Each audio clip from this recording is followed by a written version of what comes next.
Okay, good evening, folks. It's 6 o'clock on the nose, so we will reconvene at this point. So just as a quick reminder, we are on Clause 8 as amended, and the only one that has spoken so far is myself. So Clause 8 as amended is on the floor. Is there any comment or discussion on Clause 8?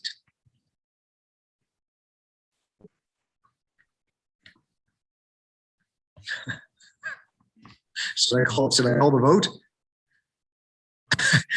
And you're like, you have like this, it's like a tease. It's like, yeah. Is that a hand? That is a hand, but I couldn't find where I wanted to be in the report. Okay, go ahead. So you would be calling on a blank, I think. So as I understand it, okay, we've dealt with paragraph 3, 1 and 2 remain. So the first item is number 1, the ICH, correct? So under Clause 8, there are 3 subsections. All of those subsections are still in play. The only thing that we have done so far is amended subsection 3, which is with respect to the hospital ask. So you can speak to any of the 3, all of them, one of them, whatever you would like to do. Oh, I see. Okay. We were separating the clauses. We are separating them for the vote. Oh, okay. Wouldn't it be good to do it for the debate, such as it may be? Because that would be more coherent. So you can't do that for a debate because they're all in the same item. So we can't subdivide. We can subdivide for votes. We don't subdivide for debates and discussion. I know, Neil, I know you have a point of order, but I think I'm right, unless there's another procedural issue that you're wanting to raise. So, actually, Councillor Hutchison, I'll just pause for a minute because Councillor Neil did raise a point of order, so I'll just recognize it. My point of order is that 3 of us have declared a conflict on 3. It's going to be a little problematic if the discussion goes 1, 2, 3, 1, 2, 3, because every time we hit on 3, I'm going to turn off my video because I've declared a conflict, and I'm at risk if I am seen to be engaging at all, even by inadvertently shaking my head while debate is going on item 3. Right, so your point of order is well taken. Now, we did debate subsection 3 at some length last night, so we haven't. And I was shut off at the time. So I would imagine that probably most of the remaining discussion will be centered on number 1 and number 2. It is problematic if we're bunching them together. It is declared a conflict. It is problematic. I recognize that, Councillor Neil, but it is, you've all declared a pecuniary interest on a subsection of a clause. So unfortunately, we just have to manage it the best that we can there. Councillor Hutchison, you have the floor. Okay. I think Councillor Neil, my point was the same. So on number 1, declare the calls for 250,000 per year for 3 years, a total of 750,000 for the integrated care hub. Now, what I wanted to do was vote for the contribution, but not for the location, like the mayor informed me in a previous conversation, and that wasn't possible either. So my opportunity is narrow. So I have an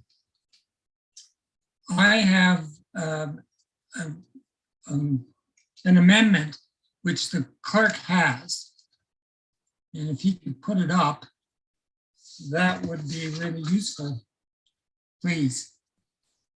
Okay, so I'll just pause there. So we have a motion to amend that's been put forward. It's moved by Councillor Hutchison, seconded by Councillor McLaren, that would amend paragraph 1 by inserting the following as 1B, C, and D respectively. So 1B, that staff have a third-party review conducted to assess whether the integrated care hub is properly and effectively fulfilling its mandate. 1C, that the review also assess the collateral impacts of the ICH operation on the neighborhood, local residents and businesses, and the city in terms of cost, disruption, and security is related to, but not limited to, police, fire, first responders, garbage and waste cleanup, and Bell Park use and condition. And 1D, that staff report back making recommendations on how the situation may be ameliorated, including the possibility of moving the location of the ICH by the last council meeting in February 2022.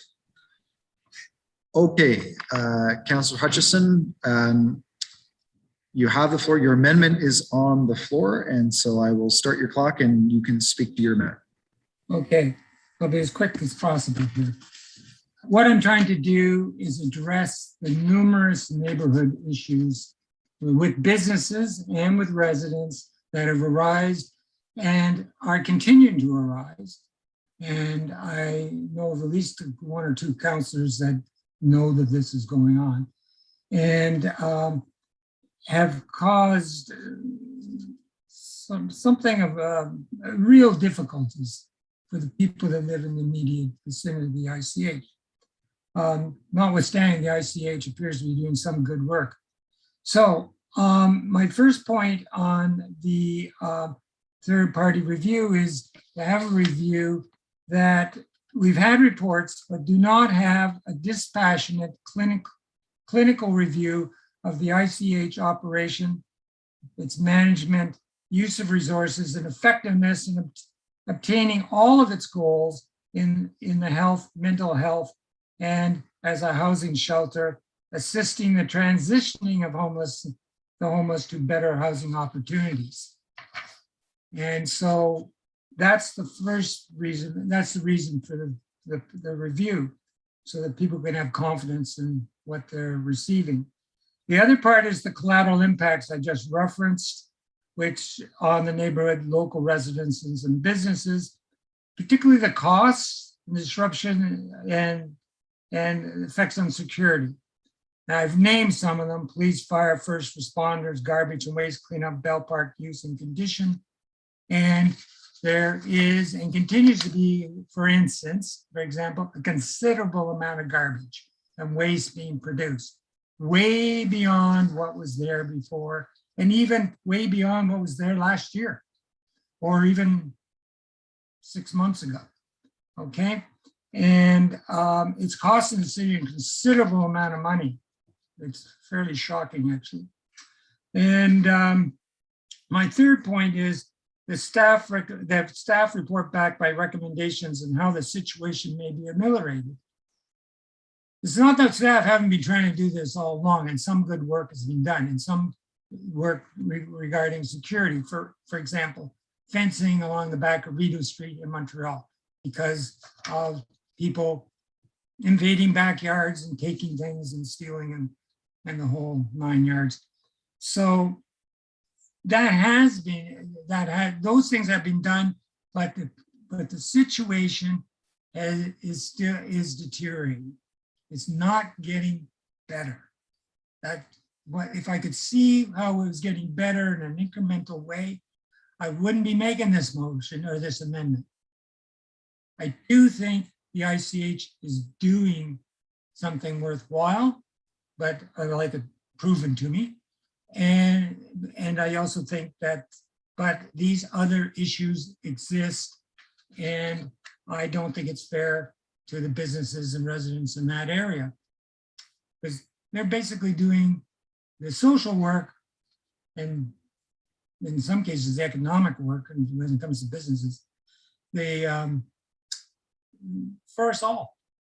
So I would like the consideration of council for this motion, and so we can show that, 1, we care, and 2, we're going to take a constructive approach, and we're going to pull out the stops to try and do something. Thank you very much. Okay, thank you. Is there anybody that wishes to speak to the amendment only, please? Councillor Paul. Thank you, Mayor Patterson. So question to staff, because this item, the funding, it's municipal funding for a healthcare initiative in this item, this first item that we're dealing with, sorry, that the amendment is dealing with. So, but I'm just curious, this, I don't have the amendment in front of me now, but if the type of resources that would be required to do this kind of evaluation are healthcare resources. How does that work? Who would be paying? How does, there seems to me that there would be cost implications to do the report. And I'm just interested to know what that looks like, to the best of our knowledge. Okay, so question to staff about cost implications of this. CEO Hurdle. Thank you, and through you, Mr. Mayor. So thank you, Councillor Allen, for that question.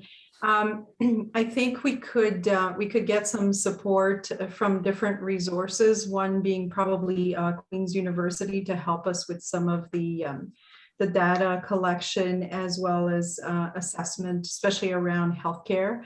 And we would seek some external support. I don't anticipate that it would be a significant amount of money, and I do think that we would be able to cover it within our existing budget. Okay, thanks. That's helpful. Yeah, and I agree. I think there's a lot that we can learn in terms of how to improve. I mean, just building on Councillor Hutchison's comments, which he's doing, obviously, as someone who's been hearing a lot about every aspect of the operations in the district that he represents. So that all makes perfect sense to me. But I think even beyond that, one can see that the benefit of doing this kind of work, if it's economically feasible, sounds like it is, would be that we can learn more, we can do better to serve this population. So for that reason, I'll be supporting the amendment. Thank you. Next is Councillor Hill.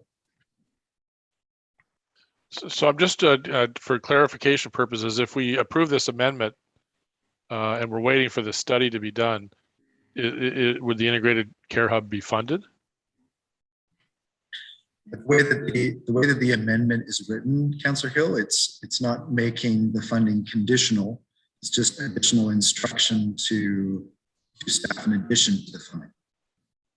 Okay. CEO Hurdle, did you want to jump in?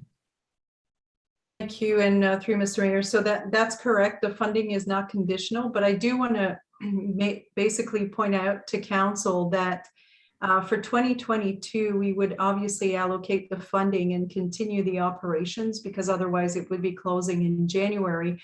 But unless there is a provincial commitment for ongoing or multi-year funding, we would need to close the ICH basically as of April. Because we do not have locally the capacity to support this healthcare, and I do say healthcare center. And we've had conversations with the Ministry of Health, most recently a meeting with the Minister of Health herself, and they are looking into this. I'm hopeful we will hear back soon, but I do want to let council know that the funding for 2023 and 2024 would be contingent on the provincial funding coming through.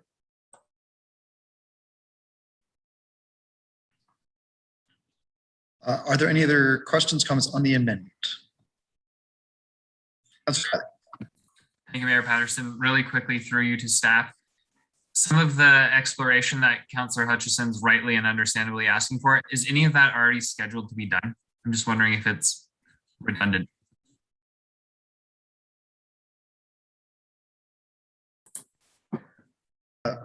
Ms. Nordergraff. Thank you, and through you. So there certainly are components that we are, there's already a lot of information that we have on some of the elements that Councillor Hutchison has identified. For instance, we obviously have a sense of things like costs and other pieces. So, however, I think if I understand the amendment correctly, it's also really compiling all of the various information and maybe adding some new information by an external party to really look at the overall impact. So there certainly are a couple of elements or a couple of pieces of information that we have or can already add to the broader holistic review. Okay, thanks. Happy to support it. Next is Councillor Shaw.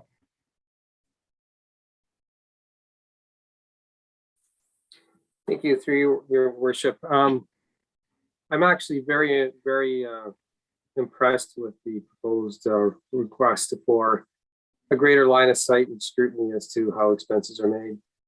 And I know that we really rushed to get this site and skipped a whole bunch of planning processes in place. And so we don't have an understanding of even how safe this site is. I understand there are issues of high mercury issues on this property, hydrogen sulfide gas, 90 plus other contaminants at high levels of even mercury compounds, just because of the nature of that business was used, including DDT, which is a banned pesticide I'm sure you're familiar with. And so we don't even know if this site that's utilized is actually appropriate for a longer term use. Because we skipped all those planning processes to look at site plan control issues that would have addressed these concerns. And so I'm even concerned about the safety of our Kingston residents who reside there. So, I mean, that should be something that should be added as well. Go back and backtrack on what sort of planning issues that we skipped over in order to, if this becomes a more permanent site. So I think it's very prudent to ask these hard questions. We're too quick to want to, do the right thing, but we need to have the structure, support, and an oversight to ensure that we're spending money the right way and what have you. So thank you very much to the mover and seconder for this motion. I'll be supporting it. Councillor Sanik. Thank you, Your Worship. Through you, I'm not supporting this motion or this amendment or this entire first paragraph when we get to the main paragraph to speak to, just because the integrated care hub, it was a pilot project. I don't want to put any more money into it. From like my perspective, it has been very expensive. If we want to gather the cost of everything we've gone through over the last year and 2 months, like Artillery Park to then the current location, I'm sure staff could provide, the first responders costs, the garbage costs. We could already get that. I don't want to put in another 20, 40,000. I'm not sure how much it will cost for this third party review, and all respect to Councillor Hutchinson for putting it together. I have, like disrespect there, whatever. I just don't want to put any more money towards the integrated care hub of everything, the emails I've had over the last year in its current location. I just don't want to do anything more towards it. Even, some reports we've had from consultants, there can always be bias put in there. So if we get Queens to, do this third party review, I don't even know what type of consultant we would hire to do all of this. And I just don't want any more money spent on the integrated care hub. Thank you. Okay. Anybody else on the amendment? Deputy Mayor Ostroff. Yeah, thank you, Mayor Patterson. And I do want to thank Councillor Hutchison as well. I think it's worth doing, and it's an important time. I think, as we all know, there are a lot of questions, but I want to acknowledge the incredible work that's being done there. And a cold cutoff is not what we want to do either. So there's still a lot of incredible work, and so if it gives us till April, I think that is something that we need to do. There are lives to save and protect there, and it'll give us the time till then. That's the due diligence for us. We've given it a lot already. I understand the frustrations of some of us there, but I do think it needs a deeper review, and we can analyze that and trust that the choices for the people doing the review will do a great job. So thank you for the amendment. Thank you. Deputy Mayor, will you take the chair? Yes, Mayor Patterson, and I recognize you. Thank you. So I'm happy to support the amendment. I think a review and analysis of the integrated care hub is a good idea. It's a new venture. It is a pilot, but I just want to throw out a couple of couple of things. First of all, in 2020, Kingston was the only community in Ontario where the rate of opioid deaths went down. So I'm quite sure that the ICH had something to do with that. So it's very clear that the Ministry of Health is very interested in this model. I have met with the minister. She had lots of great questions. She would like to come down and have a look at the hub. And she has personally implored us to keep it going and not to shut it down. And if we were to shut it down, we needed to think about what services would we put in place that would replace it.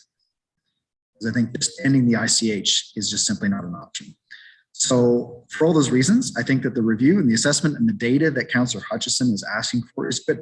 The data-driven decisions should be what we do all the time. So happy to support the amendment. Thank you. And return the chair to you, Mayor Patterson. Thank you. Anybody else on the amendment only? Councillor Hutchison, it is your amendment, so you have the last word. Oh, okay. Just very briefly, I just want to touch on things. Just so people know, that includes the possibility of moving the location. Okay, that's in the last thing, when people to be clear on that. That doesn't mean it's going to happen. It's just part of the evaluation. And well, this is on the amendment, so I've got a couple of comments on the whole motion, number one, so I'll stop there. Or B, I think it's called. All right, so at this point then we will stop. We will call the vote then on the amendment. All those in favor? Opposed? That carries by a vote of 10-1. Councillor Rosanek opposed. Councillor Hutchison, you have 2 minutes and 30 seconds left on the clock to speak to the, again, now the main clause as amended. Okay. I think this is, there are many good things you can say about the ICH, and there are a number of what I call collateral impacts, and which are ongoing. I'm going to, the thing is that it seems to me by reading the other reports that we need the ICH continues in its shelter form, never mind the other functions it does, in order to be able to be sure that we can winter the homeless over the season. And I'm very concerned about that. When we were talking about some talk there about closing it, that's the $64,000, probably $6.4 million question. Where are we going to put people? What are we going to do with them? As long as we can't answer that, we can't point to 1, 2, 3, 4 in actual permanent housing, we won't be able to do it. Now, there's transition and supportive housing are step-ups in all this process. And we'll be discussing that in about 2 minutes. So I think we have to think about that. There's also within this evaluation that may lead to whether we should be doing this in a holistic way. The integrated care hub at this time serves a number of functions that we pretty much all agree are integrated, but is that the most effective way to do it and still have it in the community? And so I'm hoping there will be some indications or guiding information that will allow us to do that, to figure that out. So I will vote for the funding aspect because I do think it serves a function we need. I just have a real problem with the location. Okay, thank you. Next on my list is Councillor Holland. So this, just to clarify then, sorry, we're dealing with clause 1 then as amended, as if it's a separate item? Okay. Sorry, Councillor Holland, sorry, I just wanted to jump in. So we're back to clause 8 as amended. So that means that we have subparagraph 1 now has that additional component, and subparagraph 3 has the amended clause from last night, but you are now able to speak to any of the items under clause A. Okay. And only one speaking opportunity of, let's say, 5. That's right. Because That's I right. get great. Thank you. All right. So that's what, so then that's great. I think I'll just take another moment for the Integrated Care Hub and say that I think it's, as Mayor Patterson mentioned, this is a vital service. We know it saved lives. Public health has been really wrapped up, obviously, with COVID over the last while, but they have been promoting this model for a long time. They are a great resource that we have. They will be able to help with all aspects of harm reduction and bringing, hopefully, bringing us to the point where as a community, we're supporting individuals, we're not stigmatizing them. It's a health issue. Substance use is a health issue. And so I'm very supportive to see this money going there. I'm also really happy to see that it's being noted that it is healthcare money and that we have the expertise here in the city. We have many, many wonderful people who can help ensure that people are cared for. So I support that. I have a couple of questions about item 2. Mostly to do with the, okay, so the report that came first in 2019, and then I think we saw something in 2020 on physician recruitment. There was money set aside then, $50,000 to do an assessment of the needs, the problem, essentially, I guess. And I was just wondering, the money that's being set aside in this item, the $250,000, does any of that go towards, is that all incentive money? Is it administrative money? Are we still doing a study? What do we foresee with that spending of that? I think the main question that I have is that it's tied to, in the report on page 10, it talks about Keys would be utilizing a family physician recruiter to build a program. So any information on what that would look like would be great. So I see CEO Hurdle and Mr. Desjardins are both raising their hands. So I'll let either of them jump in on this one. Thank you. And through Mr. Mayor, I'll get started, and I'm sure that Acting Commissioner Desjardins will want to add to that. So Councillor Holland, you're correct. The previous funding that was approved was to actually complete the study to identify what kind of gap did we have in our community as far as family physicians. So we were able to do that, and we reported that back to council. And since then, we have been working with our community partners to try to make sure that we could recruit sufficient physician. And I would say that that's been extremely challenging to do. And part of the reason that we've noticed is that we do have some of our surrounding communities that provide incentives to actually recruit physicians. So that makes it even more challenging, which is why we're bringing this report forward and recommending that we do implement an incentive program that would help for the actual recruitment. Now, there would be some funding related to that would be required in terms of the administration of that recruitment and reporting back. And I'm sure Mr. Desjardins probably want to add a bit more details to that. Thank you very much, Your Worship. Through you to Councillor Holland. That is correct. The original $50,000, we were able to actually complete the study and we're able to develop an initial social media campaign. And I believe there is a link in the report to a number of videos.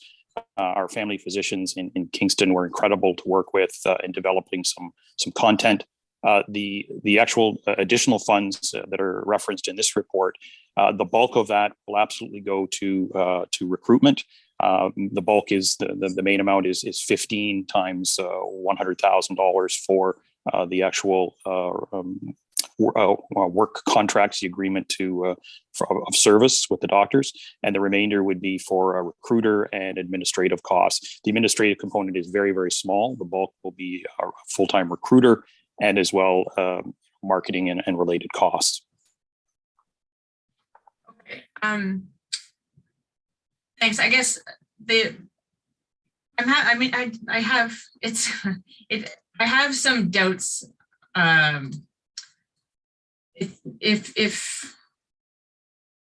But I mean, I'm happy to support it. We need to do it. I think, perhaps Mayor Patterson, if you're speaking to the Minister of Health again, you could talk about some of the structural changes that are needed. Family physicians are not interested in practicing in many ways because they don't want to run a business.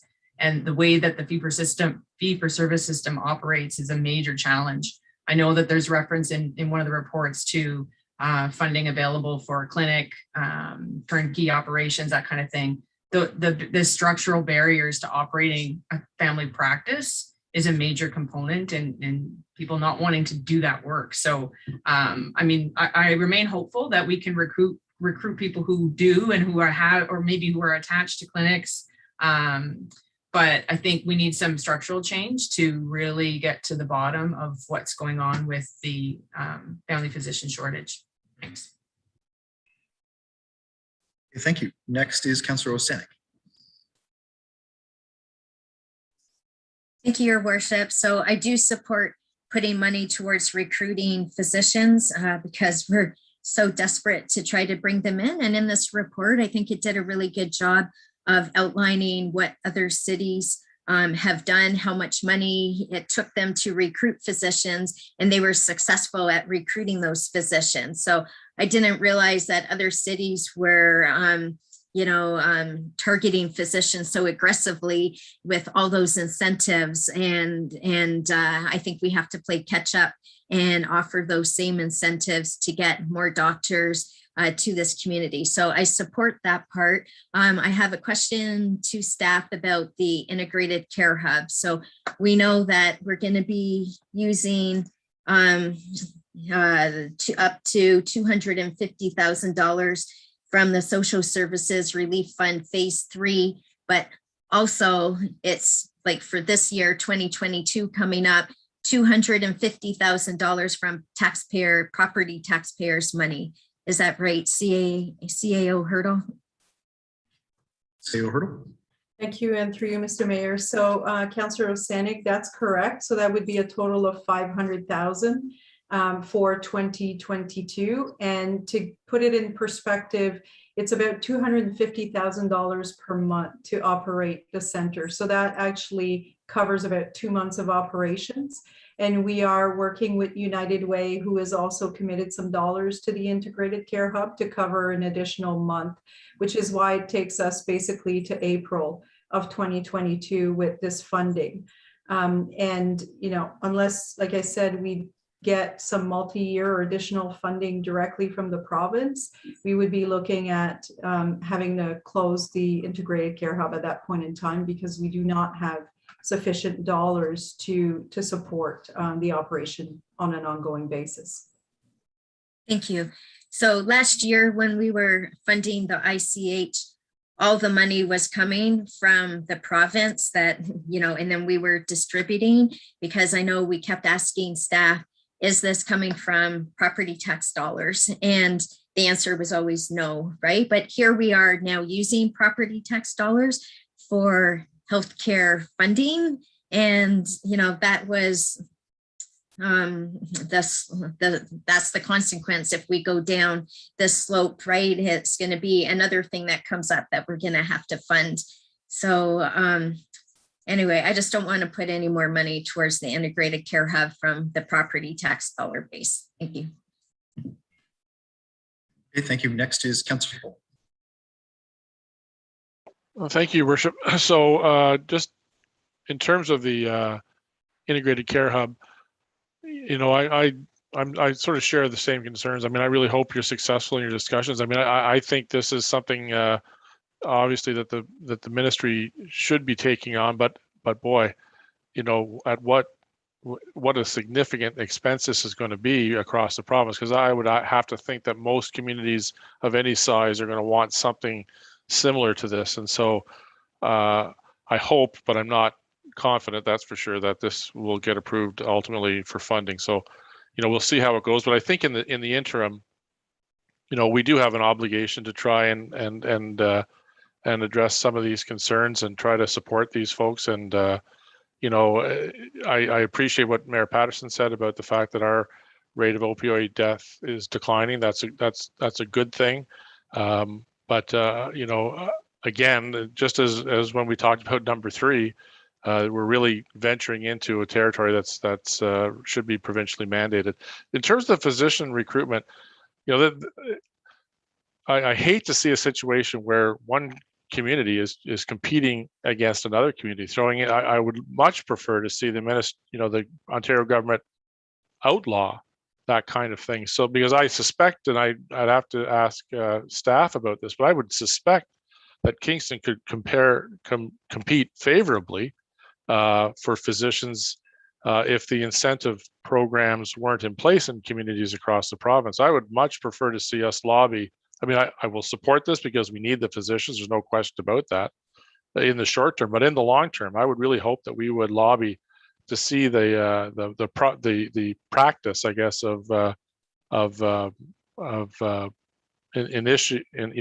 these kinds of incentives to be eliminated in the province. Because I don't think that's good for anybody, and we're spending, taxpayer money really on nothing other than to attract someone here. So I think that's a very frustrating experience when we're competing against ourselves in order to attract physicians. Thank you. Next is Councillor Neal. Thank you. For decades, we've faced a doctor shortage. Now, part of that is the fact that we have a teaching hospital, we have a major cancer center.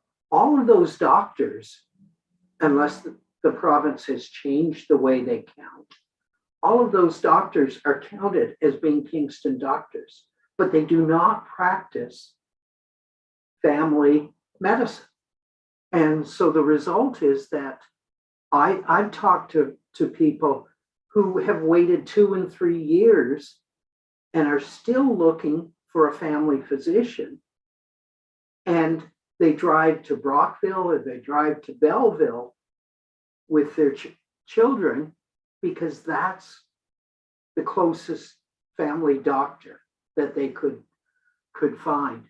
So I think this is a really, really critical thing. And I appreciate what Councillor Hill has said about why are we competing? But the reason why all those smaller communities, whether it be Sharbet Lake or Smith Falls, are trying to attract by saying, we'll give you $250,000 down payment for your first house, is because they face the same shortage that we do. And in fact, the province has a more equitable way of counting their doctors than we have in Kingston. So I am totally in support of this. I'm a little troubled, and perhaps either Lanny or Craig could answer this. I'm a little troubled by the idea that we're hiring a recruiter and that money will come out of the $250,000. Did I hear that right? And if so, how much will that recruiter deplete the $250,000? Commissioner Desjardins. Through you, Your Worship, to Councillor Neal. Yes, so the annual contribution of $250,000 is the total amount. We're designing the cash flow of this, but the recruiter cost is approximately $70,000 a year for a full-time. The model is still in development. It may actually be a part-time position, which will reduce the amount. But I think there may be some full-time for the first year or two, and then we would go perhaps to a part-time model for the subsequent years once we get the program established. So the goal is certainly to minimize any administrative or labor costs and focus on the actual support of the physicians. That troubles me because I think we need to, if we identify something as $250,000 for getting more family physicians here, I'm curious why we can't do recruitment in-house. We have, it's not like Smith Falls or north of here where they would have to come down and talk to doctors and that. And I think Kingston is already in a really positive situation because we have a family medicine program at Queen's. The incentive for keeping some doctors here is that their partner may be in year 3 or year 4, and they're just finishing their residency. So there's already an incentive for them staying, but I would much prefer the idea that the $250,000 is all going to physician recruitment, because that's what other communities are doing. They're giving a sizable down payment on a house to recruit doctors to their community. So through you, Your Worship, perhaps to Councillor Deal, I think that's a very good point. The comment I would make is that the best practice of all these other communities, and we were very grateful to City of Belleville, Quinte West, Niagara Falls. Their advice was that you have to have a recruiter. It really requires a specialized focus, someone who does does physician recruitment, and that will optimize our success. So that, again, that's just based on advice from others. I'd be a lot more comfortable if we were defining this as a part-time with an upset limit of 40,000 or so. And because then a sizable portion of the money would be going to the actual recruitment of physicians. So can you keep us updated on how much is being spent for recruitment? Absolutely. Absolutely. Thank you. Okay, next is Councillor McLaren. Thank you. Following up on that question about the recruiter, sorry if I missed this in the report. Will the recruiter be local? Through Your Worship, to yes, the recruiter will be a local employed in the community. Okay, so I see this as extremely important that we recruit doctors. It's a considerable need. I think it was 28,000 Kingstonians don't have a family physician. This is like excessive in a first world country. It shouldn't be happening. It's not nothing. The idea that we spend money to recruit somebody, yes, it's a competition with other cities, and that's the structure that we're in. It's not exactly the best and the fairest one, but it is what we have, and we do have a need, and we should deal with it.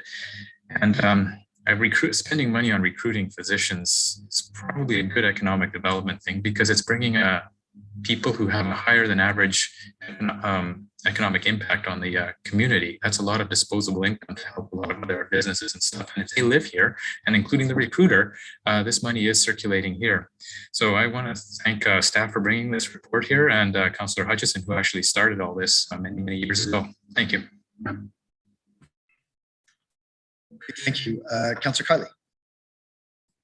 Thank you, Mayor Patterson. Briefly, just to build on Councillor McLaren's comment about economic development, I was recently talking to someone who recruits for a large employer in town, and the lack of family doctors can be a deterrent for some, or at least make it very difficult when other folks move to our community too. So this is about future residents as well, and I'm happy to support it.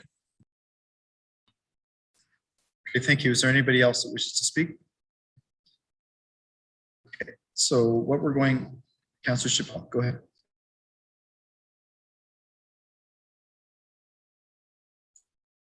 Your Worship. So just to clarify, I have time to speak on all three, and this is my only opportunity to speak. Is that what it is before we go to vote? That's right.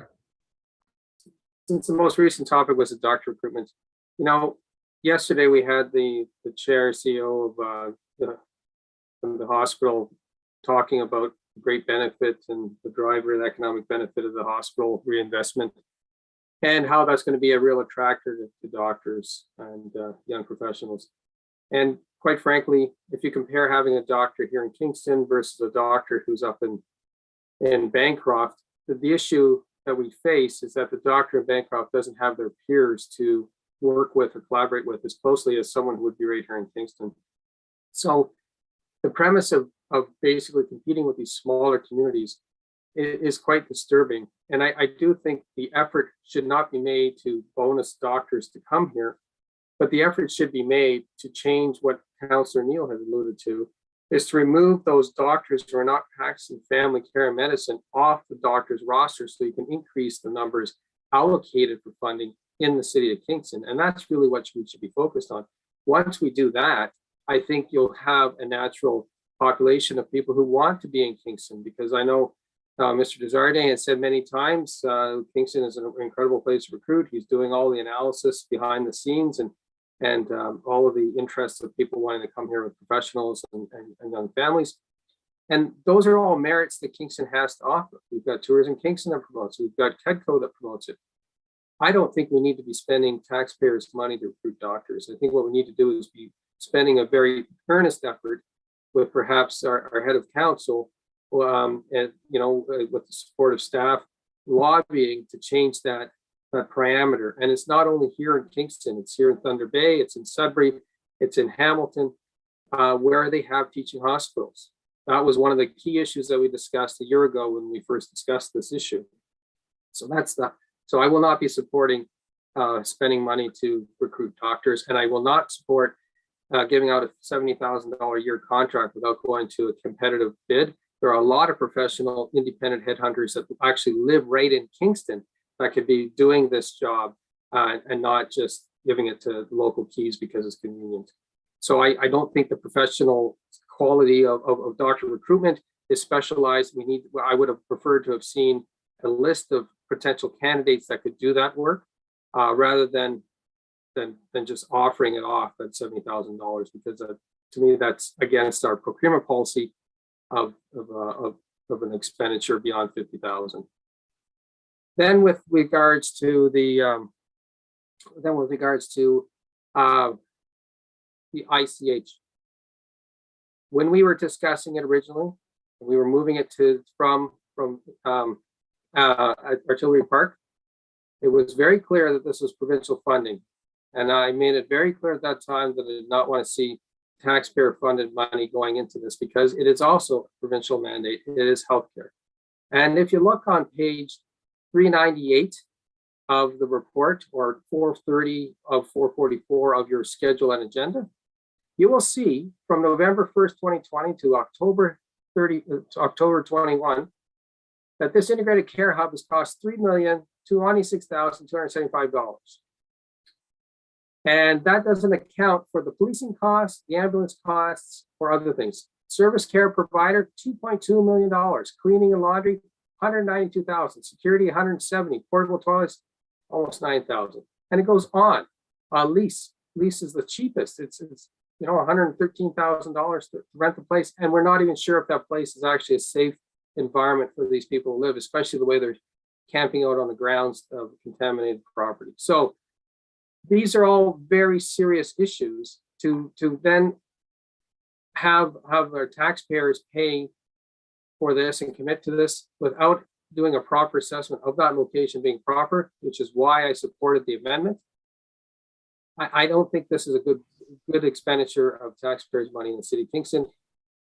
Because I think the costs are really too high, and we have no line of sight, no accountability. Okay.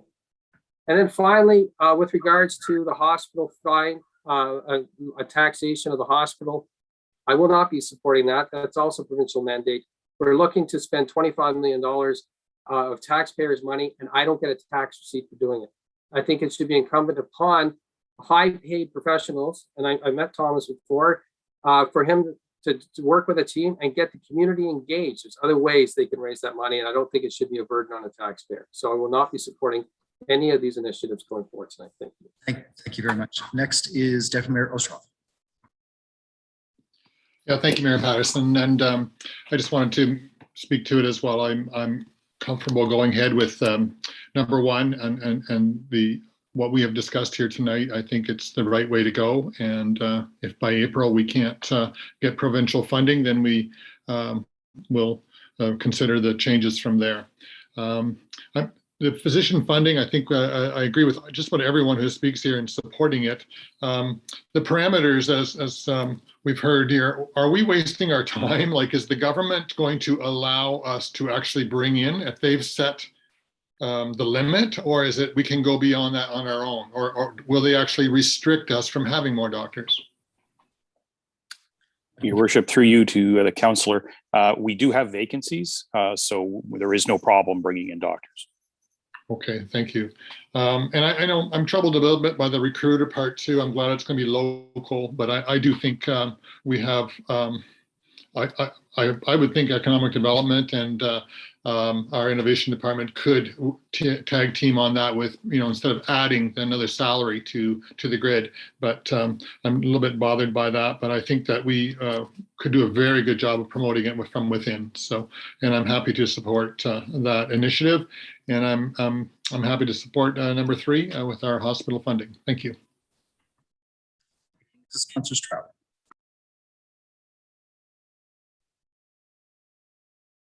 Thank you, Your Worship. So I can only speak to number 1, number 2, and we are separating the votes, I guess, so that we can leave for number 3. Is that correct, Your Worship? Yeah. Okay. So start with the physician recruitment. Yeah, I think of all of what I heard, what Councillor Chappelle said actually was the most compelling. Councillor Neal also alluded to this. The problem is the way that the doctors are counted. And this is the reason we have this long-standing chronic shortage that Councillor Neal was talking about. So, throwing money at recruitment is a temporary measure that may well be justified, and it may well circulate the money in the community, like Councillor McLaren said. This is, in other words, it's easier to swallow the expense on behalf of the taxpayer because a lot of that money stays in the community. That's a pretty good argument too. But what we need to do is fix the system. And I don't think we can, because it's a provincial structure. I mean, how many times are we going to run against this brick wall where the province has imposed this ridiculous structure on us and we're expected to scramble around and find solutions? Like, it's just incredibly frustrating. It's a temporary measure at best. The recruiter may or may not have some success. We may fill a few vacancies, but the shortage is so big. It's kind of like the housing issue. It's like building 10 huts for the housing issue, right? It doesn't solve it really, but it's an effort. I don't know. I don't know if it's a good idea to spend that money. I'll decide about that.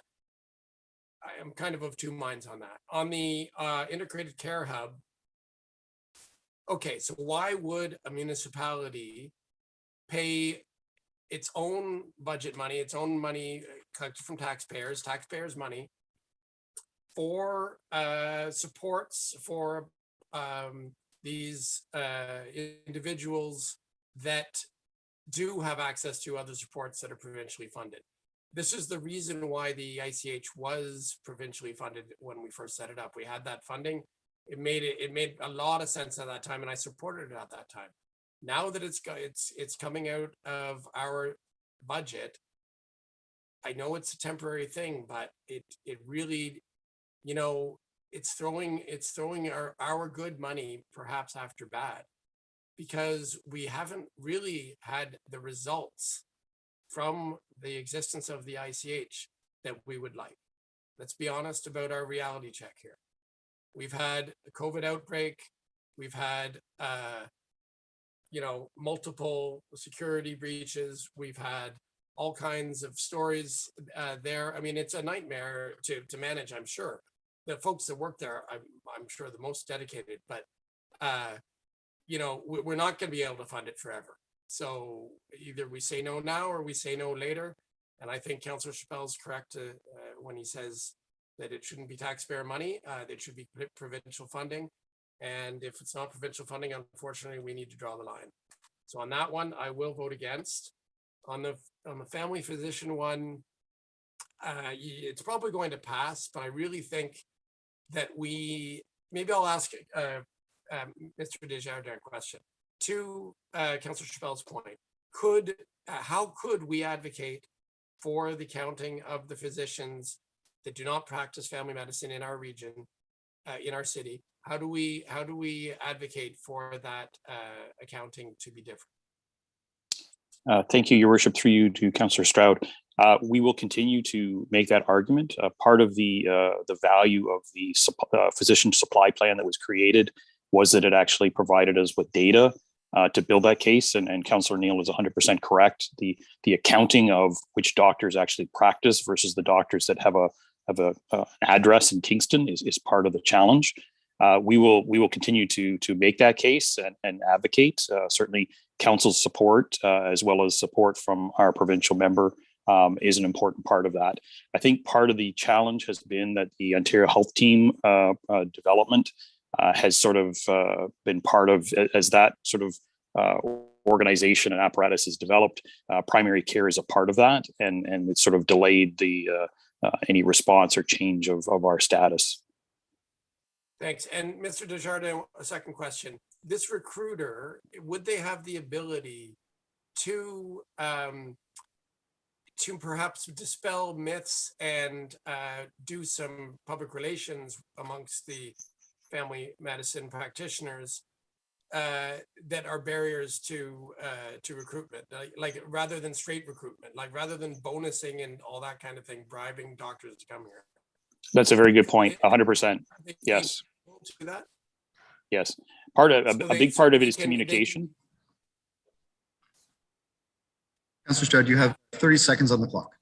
Okay, so then I would think that we actually do probably need someone full-time definitely at the start, and someone that knows what they're doing. So that's probably money well spent. But again, we need to push as hard as we can so that the accounting thing doesn't work against us. Otherwise, we're wasting our time. Thank you.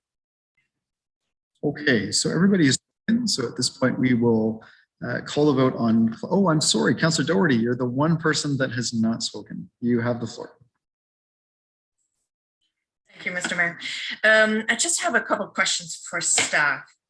The previous speaker mentioned that there are other services available if we were not to fund the ICH.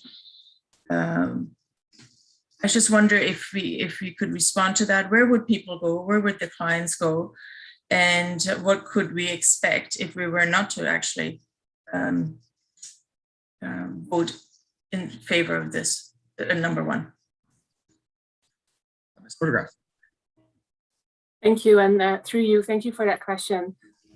So I think that is definitely the $1 million question. Currently, there is there's different types of clients that are utilizing the integrated care hub services. Some clients may, ultimately need to move into, transitional or supportive housing solutions that we obviously, as we know, don't have an ample supply of in this community. We also have clients that, because we are currently still at a lower shelter capacity due to the COVID regulations, it has been helping, some clients to have, a roof over their heads overnight. So I guess I will add to that with the multiple partners, we are looking at kind of the different clients and the different kind of resources that they would need and the types of referrals that are necessary for them to ultimately have a successful outcome. But again, we all know that there is limited services in all these different areas for people to move into. Happy to pass it over to CEO Hurdle because I know she wants to add to that as well. Thank you, and through you. So just to add to Director Nordegraff, there is a clientele at the ICH that have a much higher acuity level that we wouldn't be able to support in our regular shelter system. So I want to make sure council understands that even if we were to open additional shelters, we wouldn't necessarily be able to address the needs of some of the clienteles we're seeing at the ICH. And you will recall as well, when we had the encampment at Bell Park, at that time, we did have actually vacancy and room in our shelter system, but people were not utilizing the shelter system because of a various service component and what they felt was a low barrier service, which is what the ICH provides. And to my knowledge, I don't know of any other service that would be similar in the community. Thank you. We had in 2020, 2,200 people died of overdoses in Ontario alone. The mayor mentioned earlier that we're the only community where deaths, overdose deaths were reduced. ICH is not perfect for sure. And I really appreciated the amendment that Councillor Hutchison put forward, and we're going to get more information, but we can't close this because we just heard from staff that we don't have the services to give to people, and more people will die on our streets. So I really urge every councillor to support clause number 1. We're all frustrated because all 3 of these items are actually the responsibility of the province. Mental health and addiction are provincial responsibilities, and we're being asked to fund that. We heard the structural challenges with recruiting doctors. Again, that's a provincial responsibility. And when it comes to supporting the hospital expansion, we heard yesterday in the discussion that if we don't support them with our 10%, then they will not receive the 90% of the funding. So that project will not go ahead. So for all of these reasons, even though we're frustrated, these are not our responsibilities. These are not the responsibilities of the municipal taxpayer. We have some serious decisions to make. And these decisions, if we don't support them, will have serious consequences. So whether we like it or not, I reluctantly support all of them because that's the right thing to do. Thanks. Okay, thank you. We're going to split clause 8 into 3 separate votes. I think that the easiest way to do this is first, we will do a vote on sub-point 3 of paragraph 1 regarding the funding for the hospital foundation. We will take that vote first. So I'll give a chance for Councillor Neal and Councillor Stroud and Councillor Sanic to excuse themselves. Okay, so now we will do the vote. Again, that's just on paragraph 3 as amended, as we discussed last time. All those in favor? Opposed? And that carries by a vote of 8-1. Councillor Chappelle opposed. Okay, so if Councillor Osanek and Neal or Stroud want to rejoin, next we will do a vote on sub-point 2 of paragraph 1 and the second last paragraph of the recommendation, both of which speak to family physician recruitment. We'll call the vote. All those in favor? Opposed? And that's carried by a vote of 10-2. Councillor Osanek and Councillor Chappelle opposed. No, I'm sorry. Yeah, that's right. And then we will now do a vote on the remaining clauses, which would refer to the ICH. Okay, all those in favor? Opposed? Okay, and that carries by a vote of 9-3. Councillor Stroud, Chappelle, and Osanek opposed. Oh, point of order. Councillor Osanek. I'm sorry, Your Worship. So the second vote we did, which was the physician recruitment, I thought that was the ICH. So I'm sorry. So the one that lost, what was it, 10-2? Can we make that 10-1? Because I do support physician recruitment. I'm sorry, I thought we did 3 and then 1-2. I didn't know we were doing 3-2-1. Sorry. No problem. I'm just doing it in order of simplicity. So that's why it was a bit mixed up. So we will revote then. This will be on subsection 2 of paragraph 1, and also the second last paragraph, both of which refer to physician recruitment. All those in favor? Opposed? And that carries by a vote of 11-1. Councillor Chappelle opposed. Okay. Moving on to report number 101 from the CAO.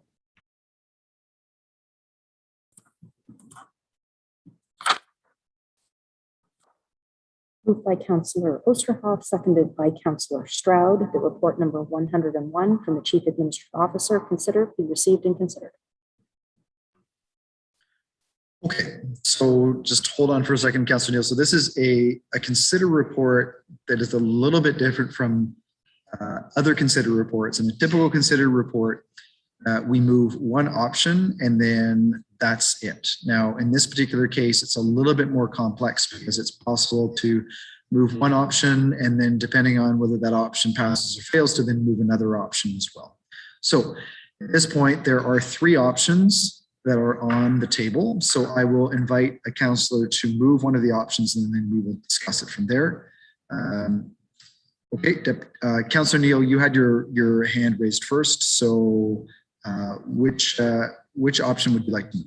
Actually, this might have been a good point of order. I noticed the first one was and or, but then the last was or, which is a little bit confusing. That's right.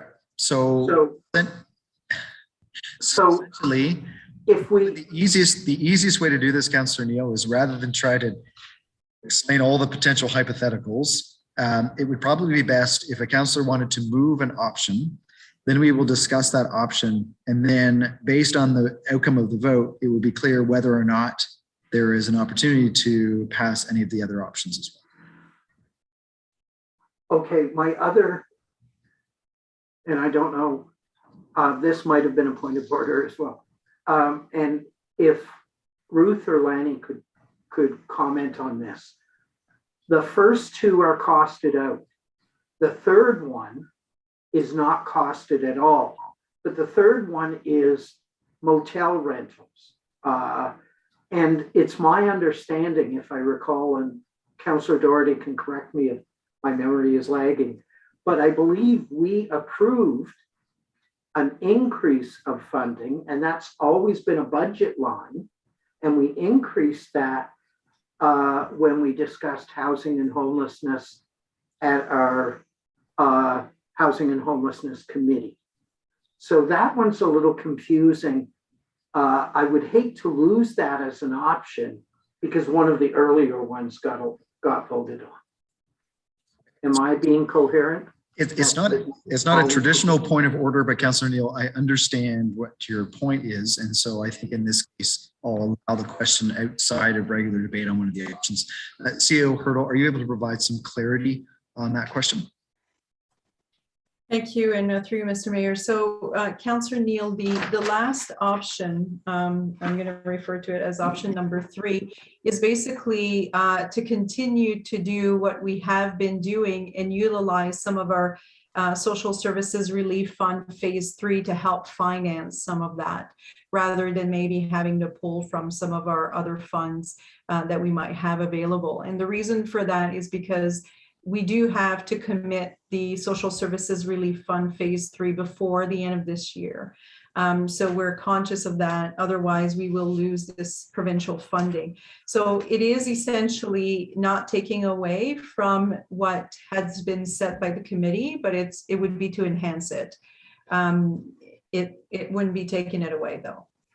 That's helpful. Understood. And I appreciate that because I know that we have, and Ruth can correct me if I'm wrong, we have enhanced that budget line in the past year. Is that accurate? Yeah, for you, Mayor Patterson, that is accurate. And as pointed out earlier, we've identified a lot of the spending on the various items in an information report at council tonight as well. And we have been utilizing significant SSRF3 funding to support both overflow in hotels and also continue to do so where possible. Council also has heard from delegations yesterday and from staff as well that the availability of hotels is not as straightforward as it was earlier in the pandemic, but we continue to, and we currently have people that are utilizing hotels as an overflow. I don't intend to move any of these, so if I can reserve. So Councillor Neal, so I'm going to move to somebody that does want to move one of the options. Perfect. Thank you. Ball rolling. Councillor Osanek. Thank you, Your Worship. I do want to move option number 2, the warming center, which I think like with cold weather's coming up, I think the majority of us will probably want that one at least on the table. So I move warming center. Option number 2 moved by Councillor Stanek. Is there a seconder? Seconded by Deputy Mayor Oosterhoff. Okay, so option number 2 is on the floor. Councillor Stanek, you're welcome to speak to it. You have the floor, and then we'll open it up from there. Well, in 2019, we used Wellington Street. Last year, we used Stages, and it was well used. And we know what it's like being outside in the cold, and the cold weather is upon us. So that's my reason for wanting the warming center. Thank you. Anybody else on option number 2? Councillor Neal. Thank you. And I believe option number 2, that's the and or. So if we vote for this, we're not cutting out the opportunity for option 1 to be considered, are we? So to be clear, if we approve option 2, then it leaves both option 1 and option number 3 on the well, no, it would then leave option 1 as an additional. It would rule out option 3, but not option 1. Option 1. Okay. Thank you very much. That is a relief. I appreciate that. I know last year was a real challenge because some of the locations where we traditionally had warming station opportunities, like public libraries, because of COVID, were not an option through much of last year. Have we reaffirmed that those should be options to us this year, barring a extension of the 4th wave?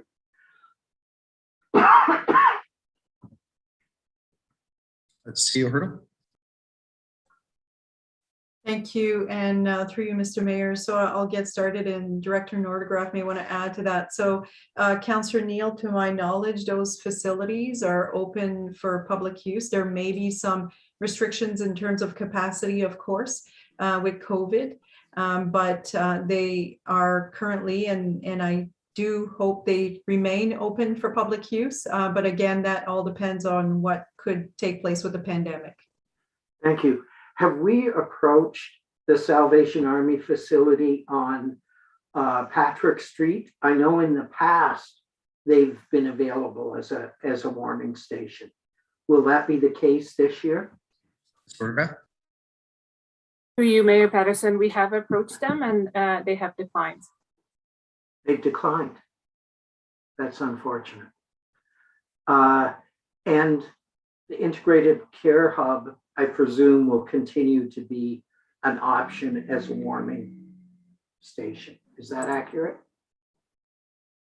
Through you, Mayor Patterson, yes, that is. And I just also wanted to clarify that we have this proposal will be looking for an overnight warming center. There are also different facilities in our community that are providing, for instance, an evening drop-in or a meal drop-in. And we certainly have been seeing with the shift of different like volunteer run or social service agencies providing different programming through the pandemic that we're seeing that, you know, real needs of space. Great. Sorry, I didn't mean to cut you off. And have we approached faith communities perhaps with the idea that we would add security funding for a security option if they chose to have overnight warming station? Through you, Mayor Patterson, yes, we are in conversation with multiple partners, and this is front and center of many of the agendas. So yes, we are looking at the full approach, including security and cleaning and other supports. Great. Thank you very much. And I will reserve my time for option one if it comes up. Thank you. So just before we continue any further, I do want to clarify. I do want to clarify the options here for council, because I was looking at which directions would or would not preclude other actions by council, but I also realized that there's a budgetary constraint that obviously is overriding all of these. So could I ask staff for a moment to just clarify for us, what are the options that council can choose in combination? CEO Hurdle. Thank you, and through you, Mr. Mayor. So essentially, in terms of the financial capacity, there is sufficient financial capacity to proceed with two of the three options. So council could choose to proceed with 1 and 2. We would still do, just to be clear to Councillor Neal's earlier question, we would still do some of the motel that's already been budgeted, but we would not be able to enhance that. So the number 3 speaks to enhancing it and using social services relief fund for it. So if council picked 1 and 2, we would not be able to do the enhancement under number 3. And if council then selected 1 and 3 that's feasible, or 2 and 3 is also feasible. So really we have the financial capacity to do 2 of the 3 options. Thank you very much for that clarity. So if everyone's clear on that, just want to make sure that was understood. So we'll continue then on our discussion of option number 2. Next on my list is Councillor Chappelle.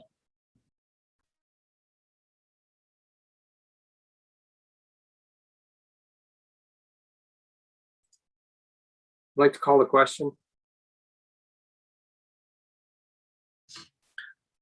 Okay, so Councillor Chappelle has put forward a motion to call the question. Is there a seconder? Moved by Councillor Stroud. Requires 2/3 to pass. All those in favor? Opposed? And that loses. Councillor Chappelle, is there anything else you want to say to option number 2? Certainly, I know that Quinte West has announced yesterday that they have a warming station provided with the church. They're very pleased that this will be going forward. I would be interested in knowing who the potential operator would be for this at a cost of $300,000.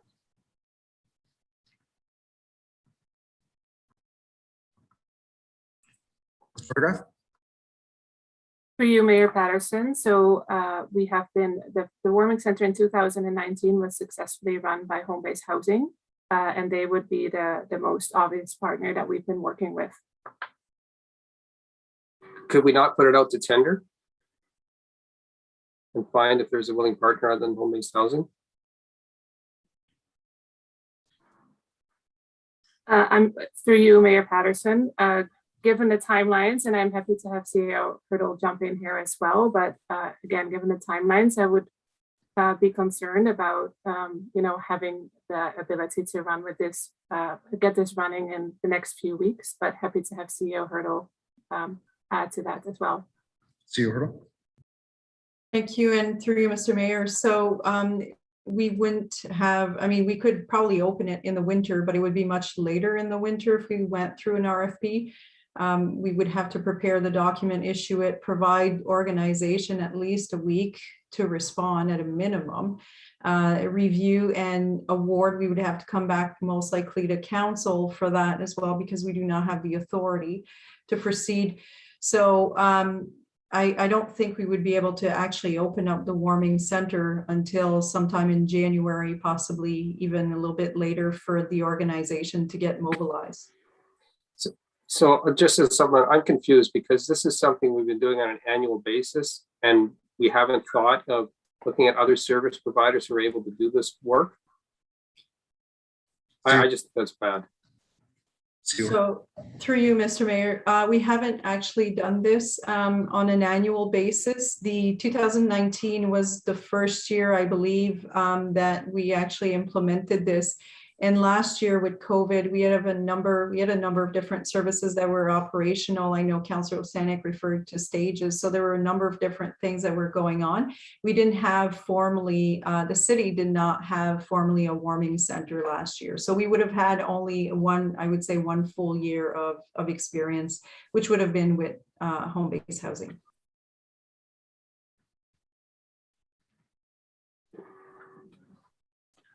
And may I add that also we have been managing through the realities of the COVID pandemic and the capacity challenges. We had no indication that we were still going to be in this very low capacity. And again, really, you know, are obviously looking at options to make sure we can keep people as safe as possible through the winter months. We do have a homelessness system procurement, which is currently out, which has gone out to all the different channels and will also include a more ongoing structure moving forward. So this is really the last, you know, winter, hopefully, that we will be in a more reactive approach, again, really based on just the unknowns of COVID over the last 6 months. Okay.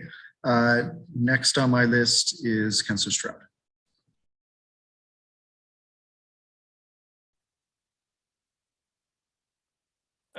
Thank you, Your Worship.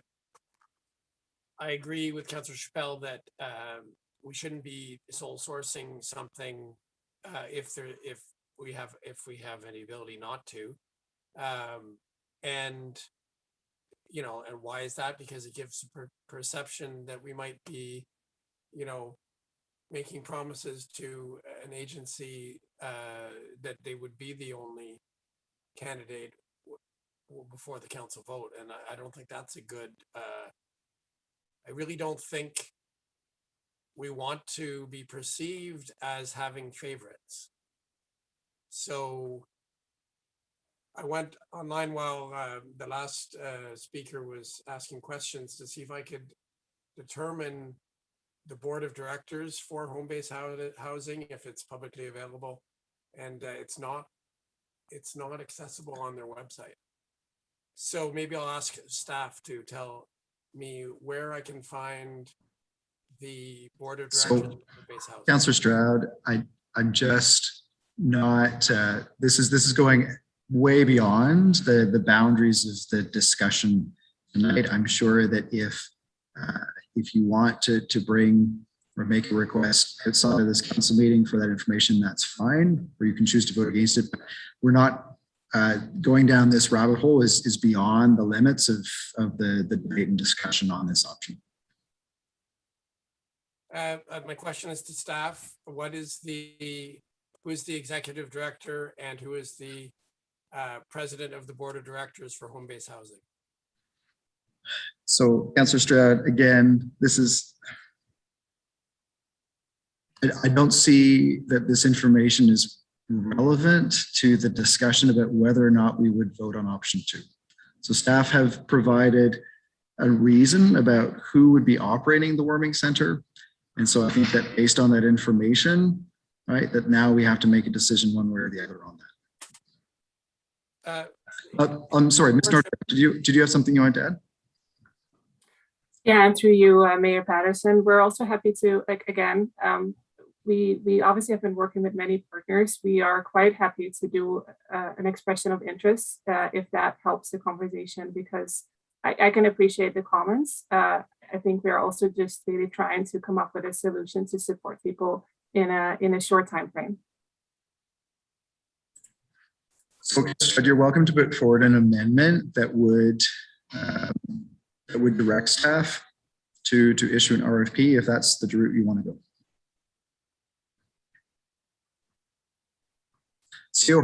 Sorry. My question to staff has not been answered, Your Worship. Yes, I know. That's by design. CEO Her. Thank you. And through you, Mr. Mayor. So I would say the expression of interest is a little bit different than the request for proposal. It's less intensive and usually requires a lot less effort for organization to respond. So I would just recommend if council would like to amend, we can do that, but I would recommend that we include an expression of interest. And we would obviously reach out to all the community partners as we usually do to see who would be interested in operating a warming center. Councillor Stroud. Okay, so I didn't actually ask about that, and I don't know why it's being proposed that I would write an amendment about a question I didn't ask. But my question was, who is the president of the board of directors of home-based housing and the So I know that, Councillor Stroud, but I've ruled that question out of order. It's outside the boundaries of the discussion. So myself and staff did offer an alternative route that if you were interested in pursuing, that you could do that. If you choose not to, that's fine, but I'm ruling your question out of order. Okay, but did you give a reason of why it was out of order? Yes, it's outside the bounds of the discussion on option number 2. We provided another option for you to be able to pursue if you would like to go with the expression of interest. As the head of council, I don't pull in individual names into discussions like this. I just consider it inappropriate. You may challenge the chair and put it to a vote of council. That's my ruling as chair. Well, you've made a ruling on a question that is relevant to the discussion. If you'll allow me to state the obvious, there is only one provider that staff has been in contact with. The question from Councillor Chappelle was, why couldn't it be put to tender? The answer was because that would take too long. So then the question was, well, who is this money going to then? Who are the people in charge of this organization? And if staff is not willing to answer that question, why would we able? So, Councillor Stroud, it's not that staff are not willing to answer the question. I have ruled the question out of order. However, to go back to the original point that was raised, there is an alternative to amend option number 2 in order to ask for an expression of interest that would bring in interest from other partners and agencies. That's a very fair response to the question and point that was raised. Councillor Stroud, is there anything else that you wanted to say? Well, I don't understand how. I know you don't understand it and you may not agree with it, but it is my ruling as chair. Okay, so maybe I'll ask another question to staff. Maybe that will be in order. So is there a way, so what are the timelines on this expression of interest and how many options would that give us? Ms. Photograph. Through you, Mayor Patterson, I first of all would like to clarify that we have talked to other partners as well. So we didn't only just talk to one partner, but we just know based on the conversations, we have had one partner that, again, informally has identified an interest. Again, happy to provide that opportunity of an expression of interest. We are looking for one warming center to support the community. I'm not sure if that answers your question, Councillor Stroud. No, but it doesn't really, because you would. So, Councillor Stroud, I'll just ask you to pause for a moment. Thank you, and through Mr. Mayor, Councillor Stroud, I believe you asked about timelines. So we would issue something actually quite quickly. Should council give us a direction? I'm assuming next week, and we would give probably the organizations or agencies, I would say about a week or so to respond to this expression of interest. And the reason for that is because, as Director Nordergraaf indicated, we have reached out to other agencies. And, you know, council may be surprised by this, but not many social services agencies are capable, have the capacity or the willingness or interest in operating a overnight warming center. So that's why the conversation has been focused with one organization. But to respond to your question about timeline, we'd be looking at a couple of weeks to wrap up everything in terms of selecting an organization.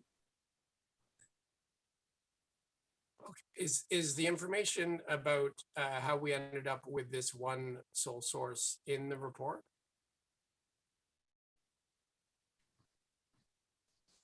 CEO Hurdle. So thank you, and through you, Mr. Mayor. So the suggestion of this organization is based on the information that we have due to conversations that have taken place with multiple agencies in the last, I'm going to say, number of weeks about a warming center. Like Director Nordegraff indicated, that was a verbal expression of interest that was made, but it wasn't finalized. So that's something that we still need to work on and wrap up. But we do not, in terms of time frame, we needed to move fairly quickly in terms of presenting something to council. Otherwise, we would be in December before we get a council approval to even consider establishing a warming center. Okay, well, I guess, Your Worship, I would like to move said amendment. It seems to be the only option that gets us away from this sole source deal, this sweetheart deal that we've offered one organization without actually knowing for sure whether it's the only option. So I think we're going, and I know that because Okay. So Councillor Stout, I'm just going to pause. I'm just going to pause there for a moment. Just give me a moment to confer with the clerk.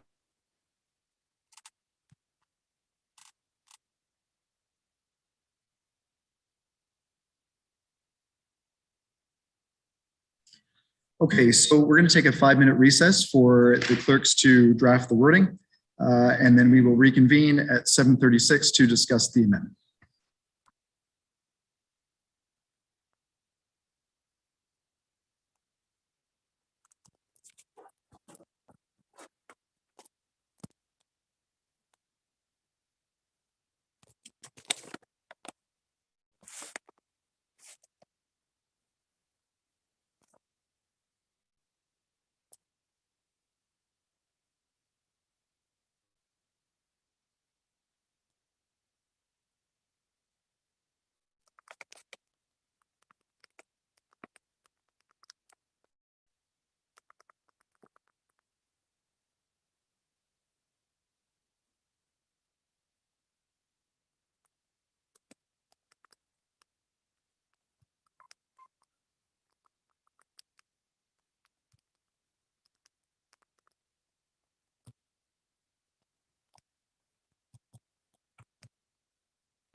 Okay, folks, it's 7:36, so we will reconvene.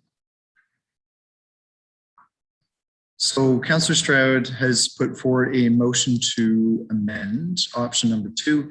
If we could just see that up on the screen.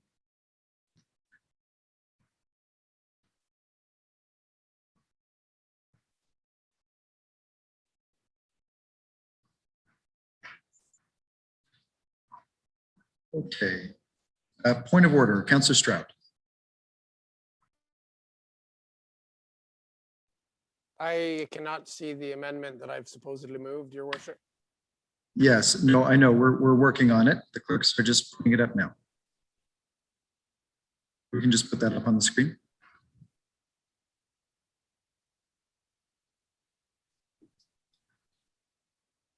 Okay, so the motion to amend moved by Councillor Stroud that option number 2 would be amended to insert the following as paragraph 2, that staff be directed to issue an expression of interest to host the warming and counseling center. Okay, so first of all, is there a seconder on the motion to amend? Moved by Councillor Chappelle.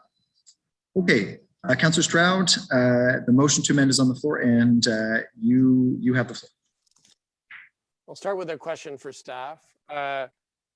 So that you've Commissioner CAO Hurdle mentioned a week or 2 as a timeline. And I think that maybe that ought to be in the motion, but maybe I could hear from CAO Hurdle about that again, about the timeline. And what does this, where does this put us, and when would it be operational if we went this route? CAO Hurdle. Thank you, and through you, Mr. Mayor. So I think, Councillor Stroud, it's fair to say that within 2 weeks, we would have issued the expression of interest and we would have received any proposals from interested organization. So from that point on, we would move forward to establish an operating plan with whichever organization comes forward and has the most experience and capacity to operate a warming center, which we know not many in our community have done in the past. Okay, so 2 weeks. So one sec. So that's December 1st. I would like to put that in the motion, Your Worship. I'd like to make that, add that to my motion. December for report back by December 1st, I guess. Okay, so I need a minute to confer with the clerk, please.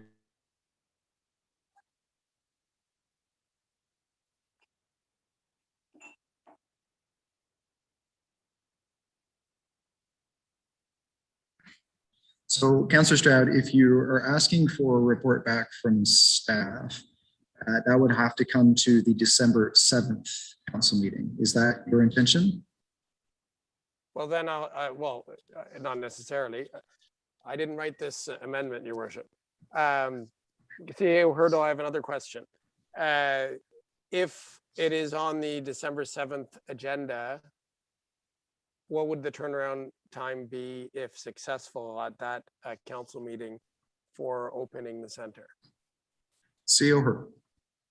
Thank you, and through you, Mr. Mayor. So I think, you know, it would obviously delay the process. There's no question about that. The exact time frame, Councillor Stroud, I'm not sure. I just want to make sure it's clear that when I said we would be able to recommend or select an operator within 2 weeks, I didn't mean that we would be operating the facility within 2 weeks. I think that would be way too aggressive to assume that all of a sudden an organization would have all staff available. So there would have to be, I'm sure, whichever organization it is, some recruitment. So timing may also depend on that. One thing that I was going to suggest to Councillor Stroud is what we could do is we could provide council with information once we've received these expression of interest, and also inform council of which organization has been selected based on the criteria of these expression of interest, rather than have to go through a formal council report that would have to be pushed to December 7th. Yes. I actually think that that is wise, CEO Hurdle, that we make the decision tonight with clear direction and vote on it tonight, and then there's no delay, there's no extra delays. The only extra delay is the communication time to see if you get responses for the expression of interest, knowing that we have one expression of interest already because you've already had that one conversation. So really, it's an amendment to ensure that the conversation is had by more than one in organization. And I think that Councillor Chappelle, that's what Councillor Chappelle was also saying. So I'm wondering now if I can put that in the motion, or if the direction is clear with the amendment as it stands. Is that direction to staff clear enough, Madam CAO? So, Councillor Stroud, I believe that staff have indicated that that's an approach that they can take. So, say Hurdle, if you're happy to provide that information, then we'll just take that as understood by staff.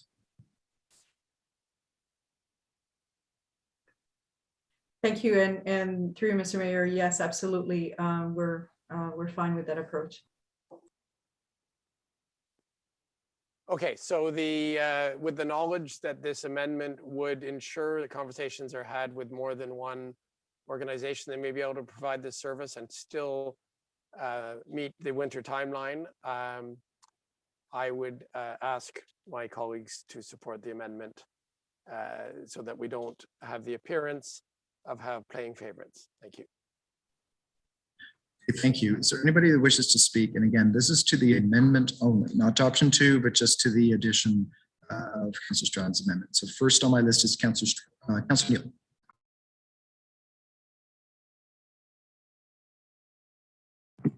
Thank you very much, and I totally support the amendment.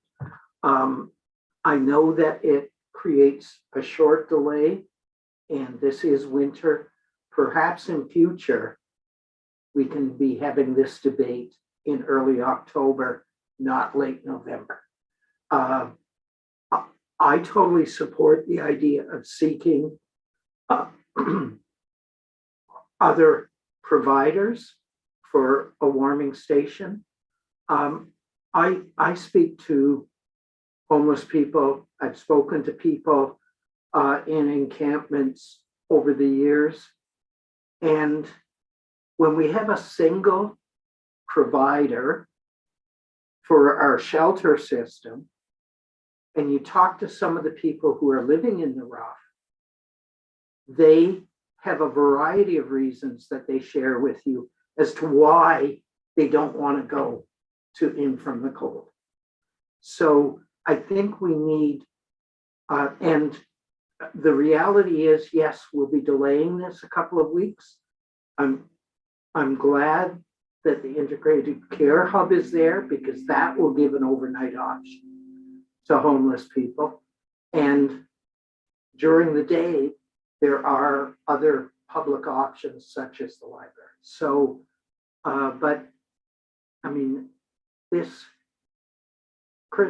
the winter, a Canadian winter isn't a shock to most of us if we can kindly, in future, try to have this debate and this discussion in early October. I think that would be helpful.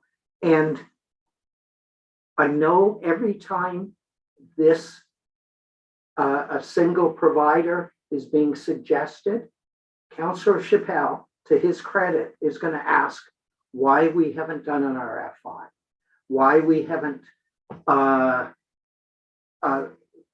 an RFP if time permits. And so rather than repeat this debate over and over again, perhaps that can be part of our routine procurement of contracts approach in future. Thank you. I do support this.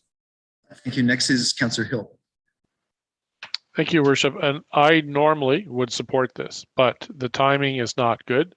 It is winter, and we need to make sure that people are cared for and that they have a warm place to go. So going forward, I would support Councillor Stroud's motion in years to come.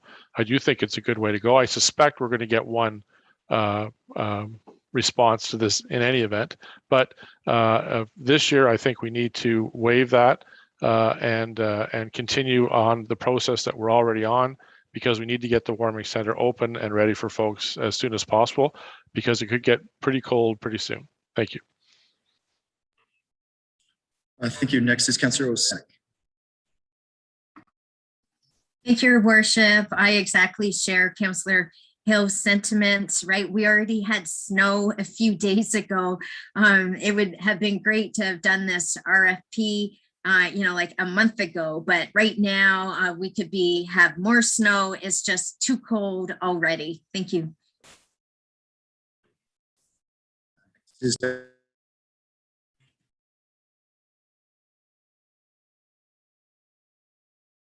Sorry, Mayor Patterson, I didn't hear you end that. So yeah, I agree again with Councillor Osanek and his support of Councillor Hill's comments. I think the time is of an essence here, and I really believe that staff probably has the right numbers. I've done some math very quickly on the numbers and the timeline, and it already seems to be too good a deal.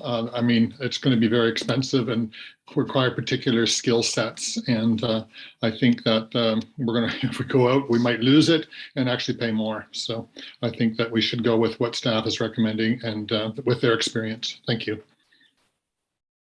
Next is Councillor McLaren. Question to staff. If we do vote this down, what's the timeline for the current service provider to start the warming center? Photograph. To you, Mayor Patterson. We are in council tonight to get approval to even go ahead with this concept. And as I mentioned, we've had conversations with partners and one in particular, and we'll finalize those details if council is approving this moving forward.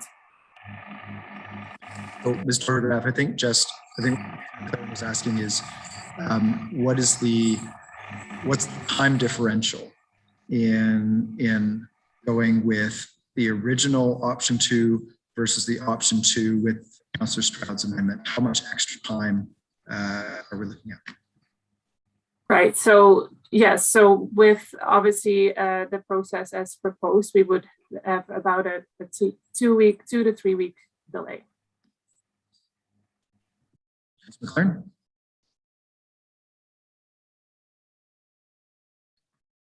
Councillor McLaren, you're on mute. Sorry. It looks like looking at the weather forecast, 7 of the next 10 days are going to be below 0. So I'm going to suggest that we speed this up this year, and next time do it a little earlier. Thank you. Next is Councillor Kiley. Thank you, Mayor Patterson. Actually, Councillor McLaren articulated and questioned exactly what I was going to, so I'll support it as well with that rationale. Okay, is there anybody else that wishes to speak to the amendment only? Okay, Councillor Stroud, you have the last word.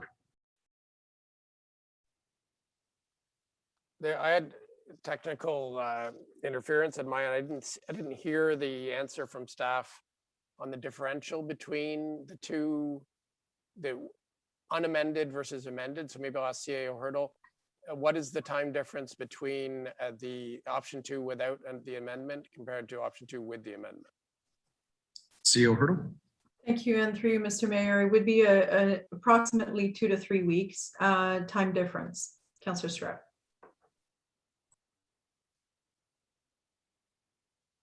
Okay, so in other words, 2 to 3 weeks to get us back to where we are today, if with a possible second provider. Yes, that's correct. Thank you, and through you, Mr. Mayor. So yes, it would basically delay us from where we are today to be able to proceed with one provider by 2 or 3 weeks.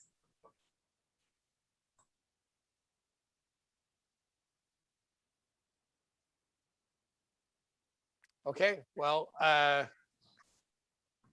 hope impartial people that are watching this have noted the proceedings tonight and how we're given basically zero options. So thank you for considering my amendment. Okay, thank you. So we will call the vote on the motion to amend. All those in favor? Opposed? That loses by a vote of 3-9. Councillor Neal, Chappelle, and Stroud in the minority. Okay, so we're now back to option 2 as not amended. Next on my list is Councillor McLaren.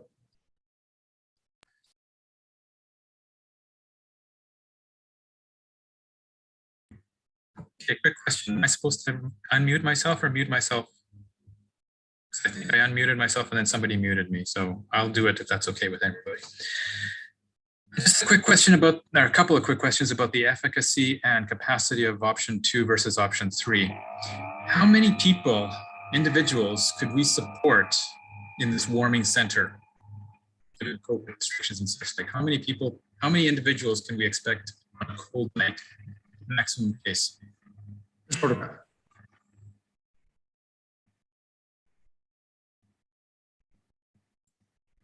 Sorry.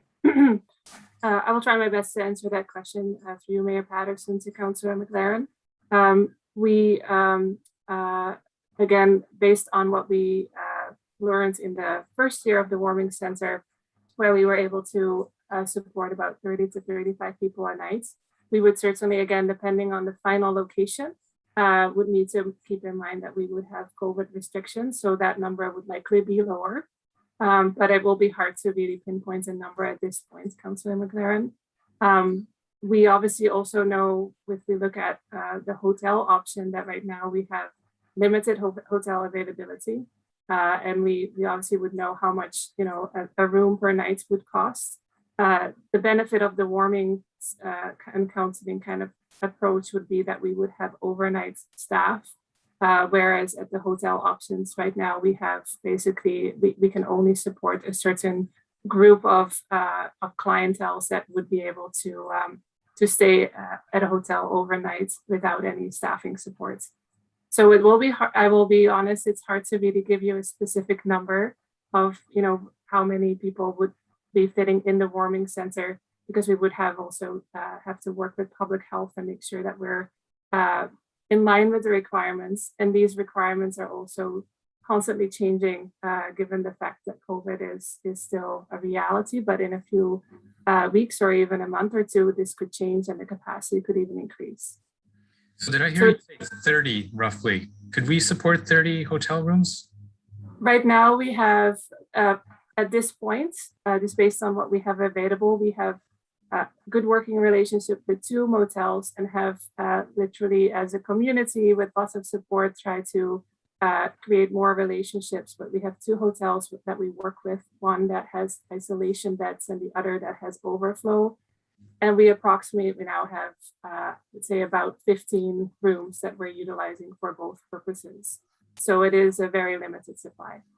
So in fact, the warming shelter provides more people with places to be warm in compared to the hotel option. It would be the ultimate idea, yes. But that's the reality. Thank you. Okay, is there anybody else that has not spoken to option 2 that wishes to speak? Councillor Neal, you've already spoken to option 2. Okay, so with that, then we will call the vote on option 2. All those in favor? Opposed? And that's carried by a vote of 10-2. Councillor Neal and Chappelle opposed. Okay, so at this point, there is now an opportunity for council to move one of the 2 remaining options. Councillor Hutchison.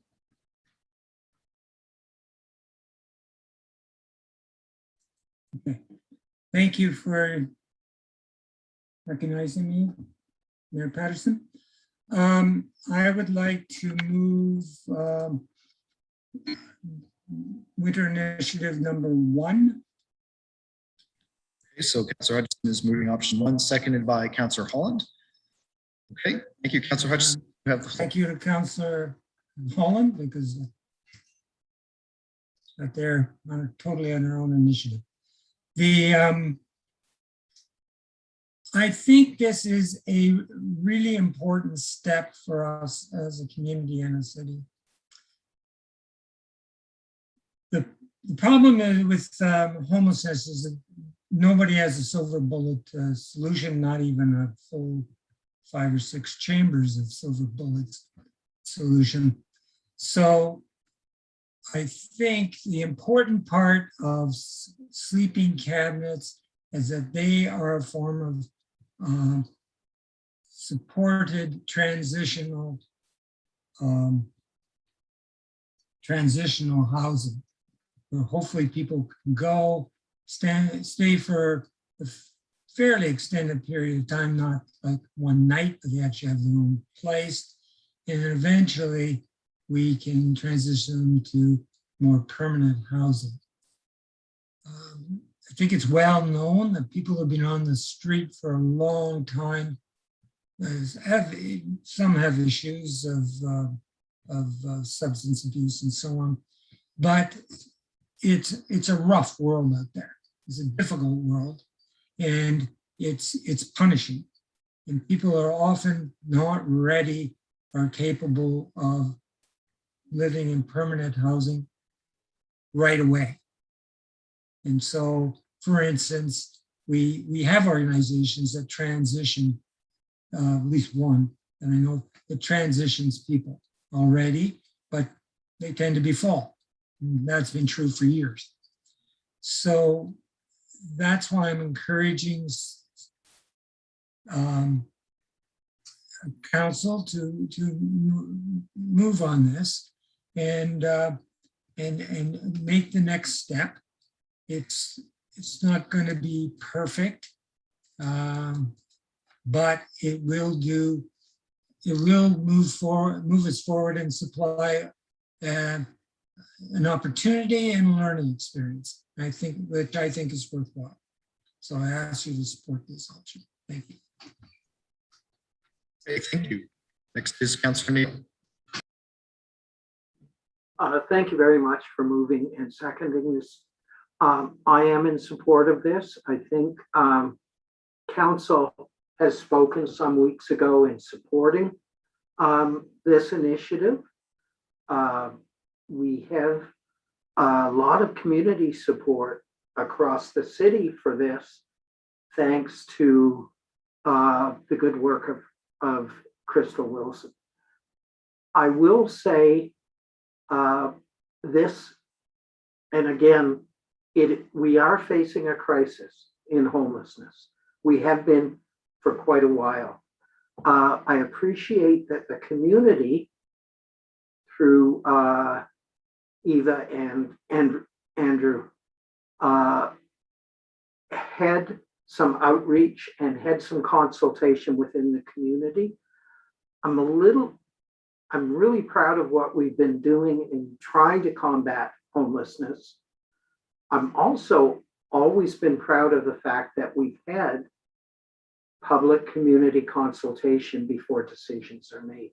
And I was a little frustrated to hear that this proposal was really announced in the media before council heard about it, before the community heard about it. I do find that frustrating, and hopefully it's single trial conditioning and we won't do that again, because I think it's critical that we engage, and we engage neighborhoods, we engage the community when we're faced not just with easy decisions, but when we're faced with tough decisions. And this indeed is a tough decision. I appreciate that.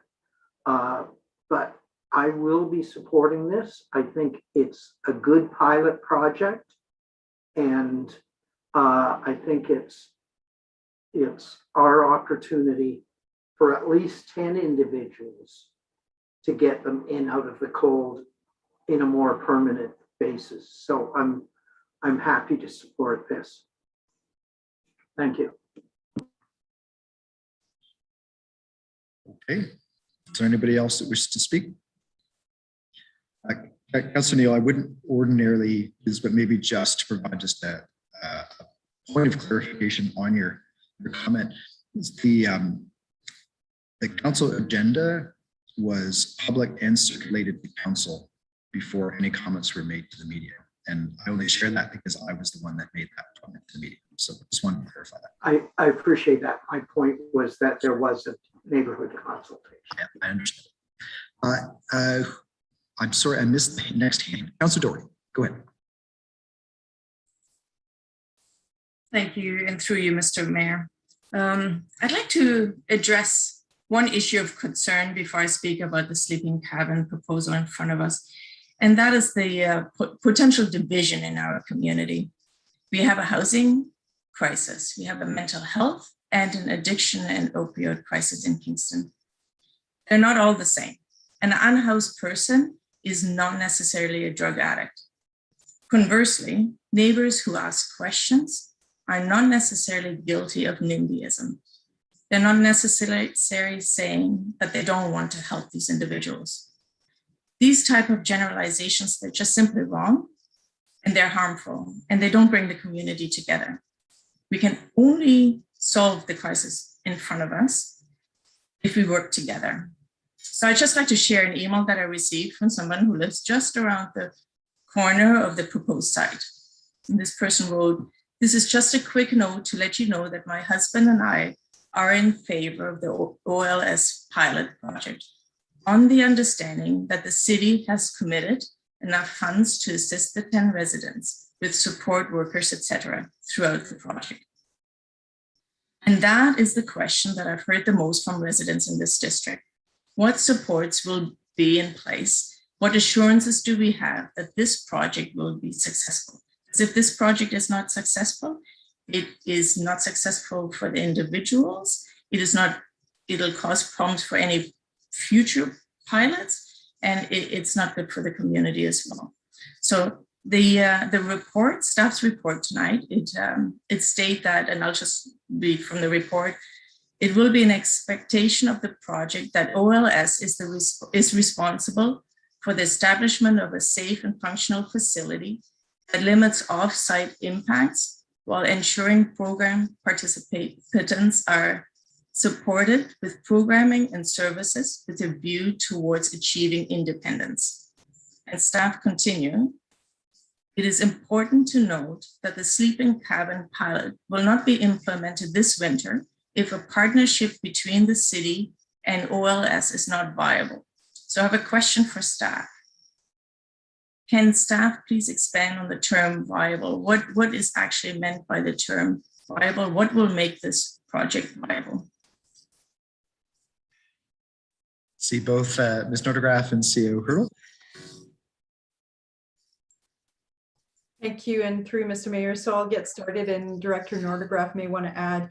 So a few things, Councillor Dorothy, to answer your question. First of all, we do need to come to some agreements as far as how the site will be operated and finalize those details in terms of security as well and support services. So that's something that we will be reviewing with our livable solution. We also need to make sure that they can function and work within the allocated funding budget that's being proposed in the report. So that's another element that I think is going to be important. And of course, I know that we'll be able to get through that as we review their proposal. So I think those are the two main points. And of course, we want to make sure that as far as the terms are concerned, that we are agreeable in as far as how people are selected and how we work together to select people that can be housed in the sleeping cabin and the supports that we provide them. Maybe Director Nordegraff want to add to that. Thank you. The only thing I would like to add is also the outcomes and the data and the measurements, which is also going to be a crucial point of these pilots, which we would also work with the OLS on. So thanks for that. But just a couple follow-up questions. So what's the timing that you're expecting to put together, and also if you determine the project is viable, how will this be communicated with the community? Because they did have a lot of, I thought, very reasonable questions. And if it's not viable, what next steps may you suggest to perhaps propose that this project or another pilot could take place at another stage, so that it's not necessarily the end of a project like this? Mr. Through you, I'm happy to start on this, answering this question.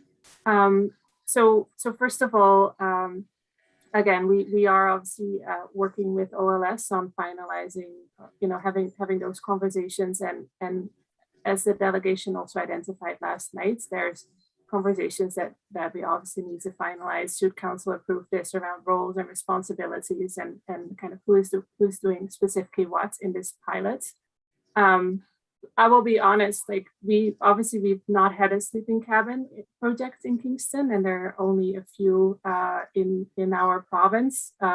So we support this. I think we see this as a potential option, but we would also need to work really closely with OLS on identifying what is we need to identify like what is success, for instance. Clients moving into permanent housing, clients receiving the various services that they need, clients support, like having support with their healthcare or skills development needs. So there definitely will be a very kind of specific approach with what will be measures of success. And at the same time, obviously, this is a 5-month pilot. We will also need to work together on a longer term plan should we see that this is a beneficial pilot for the partnership. And we will also need to also look at a longer term location. We have had some private conversations with private landowners, again, due to the timeline, because council approved this on October 19. So we had literally 2 weeks to kind of get this together for the next council meeting. We were not able to finalize that, but those would also be ongoing conversations should we want to continue this after the spring. And I know CEO Hurdle has probably a couple of things to add to that as well. Thank you. And through Mr. Mayor, very briefly, Councillor Dorothy, to your question about what would happen if the sleeping cabin pilot was not feasible at this point or viable with our livable solution. I think what we would be looking at is the potential of establishing something at a bit of a later time, most likely more around the springtime. And as Director Nordegraaf indicated, hopefully with a partner on a privately owned property, because we do have an interest there, but that we weren't able to finalize or have concrete plans, obviously, to report to council within a few weeks. Thank you. So the way I see this, I think we do have an opportunity for a project that could be extremely successful. We need some positive experiences to help us move towards some solutions. There will always be some temporary solutions that will lead to longer term solutions, and perhaps these sleeping cabinets are the answer to that. But my concern is that it was rushed at the very beginning, and that I want to make sure that we set this project up to succeed.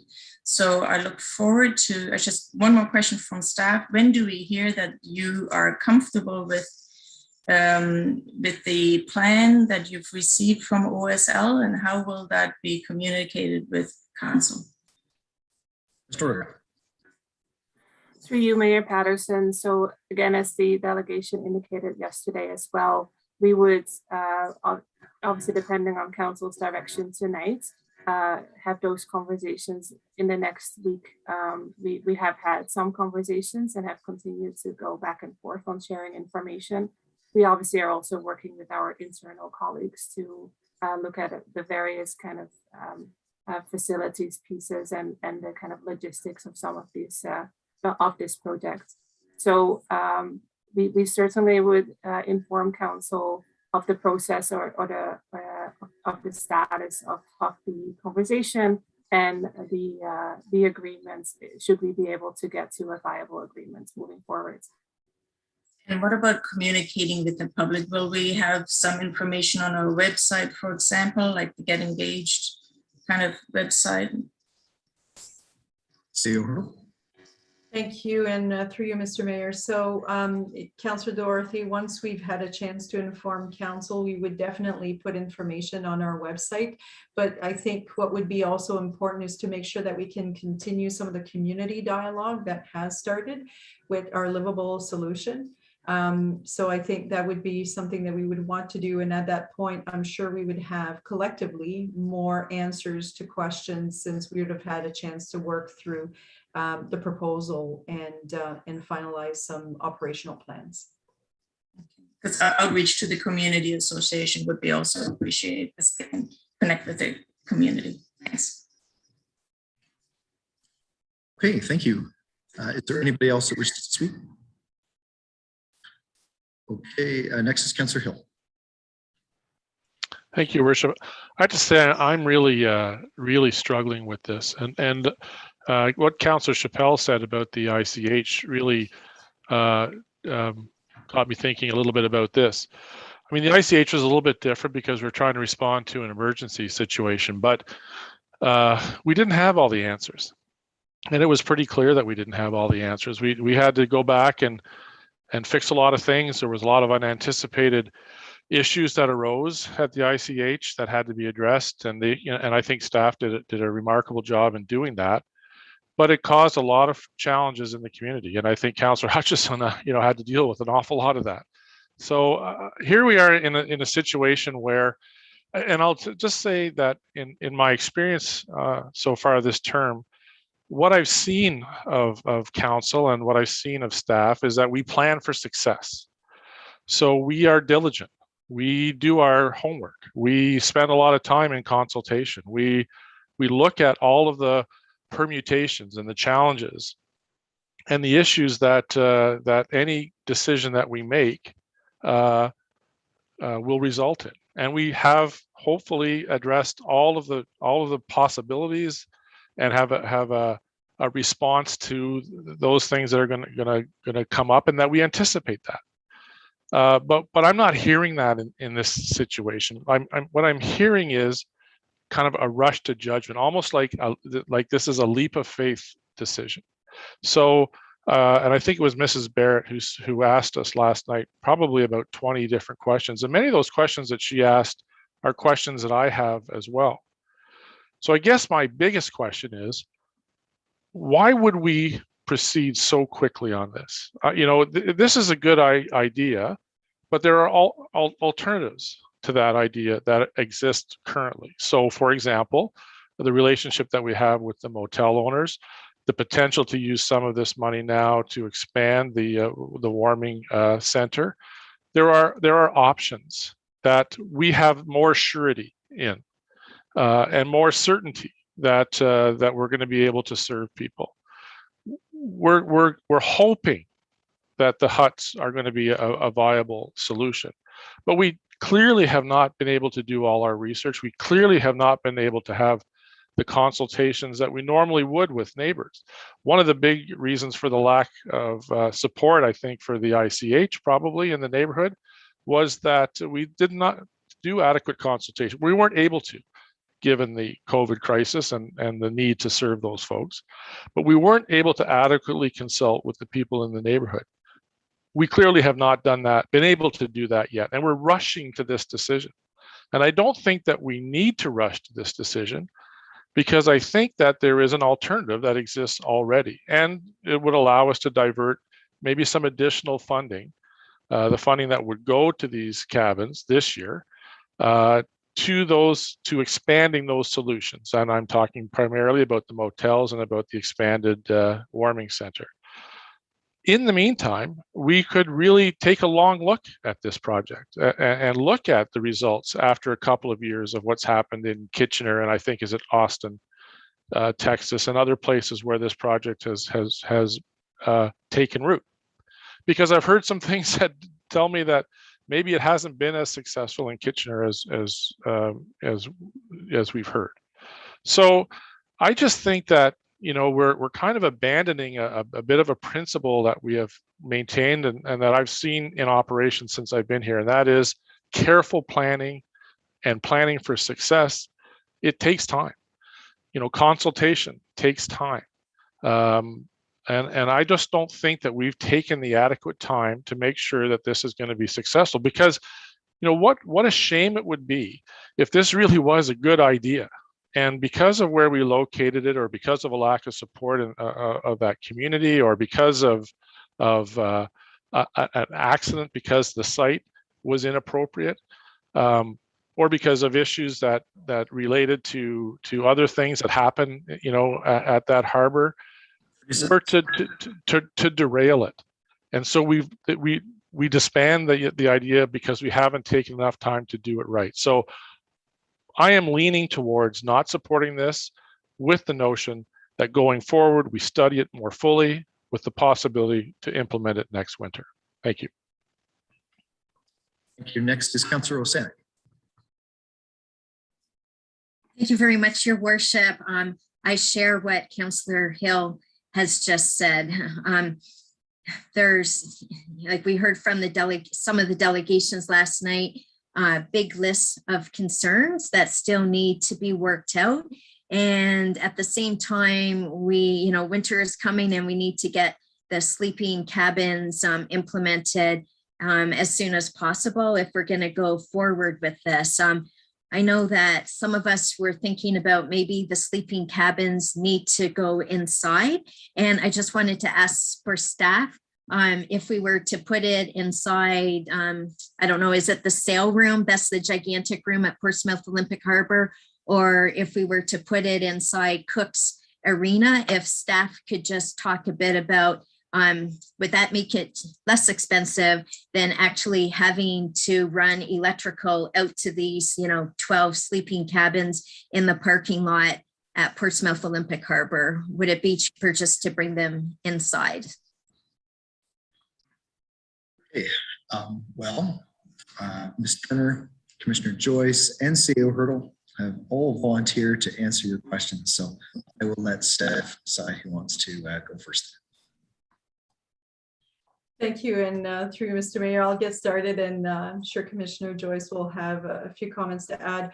So as far as the sail room at Portsmouth Olympic Harbor, it is actually already scheduled to be used. We've been working with a family health team to make use of it for some vaccinations. So that will not be available for that reason. So in terms of the Cook's Arena, so we did look at that. So I want to make sure council understands we did look at all facilities that were vacant or not heavily used during the winter season. So we did look at this one, and it would be far more expensive because it has been decommissioned, and it would be far more expensive to have to upgrade it so that it can actually be utilized for some type of residential use.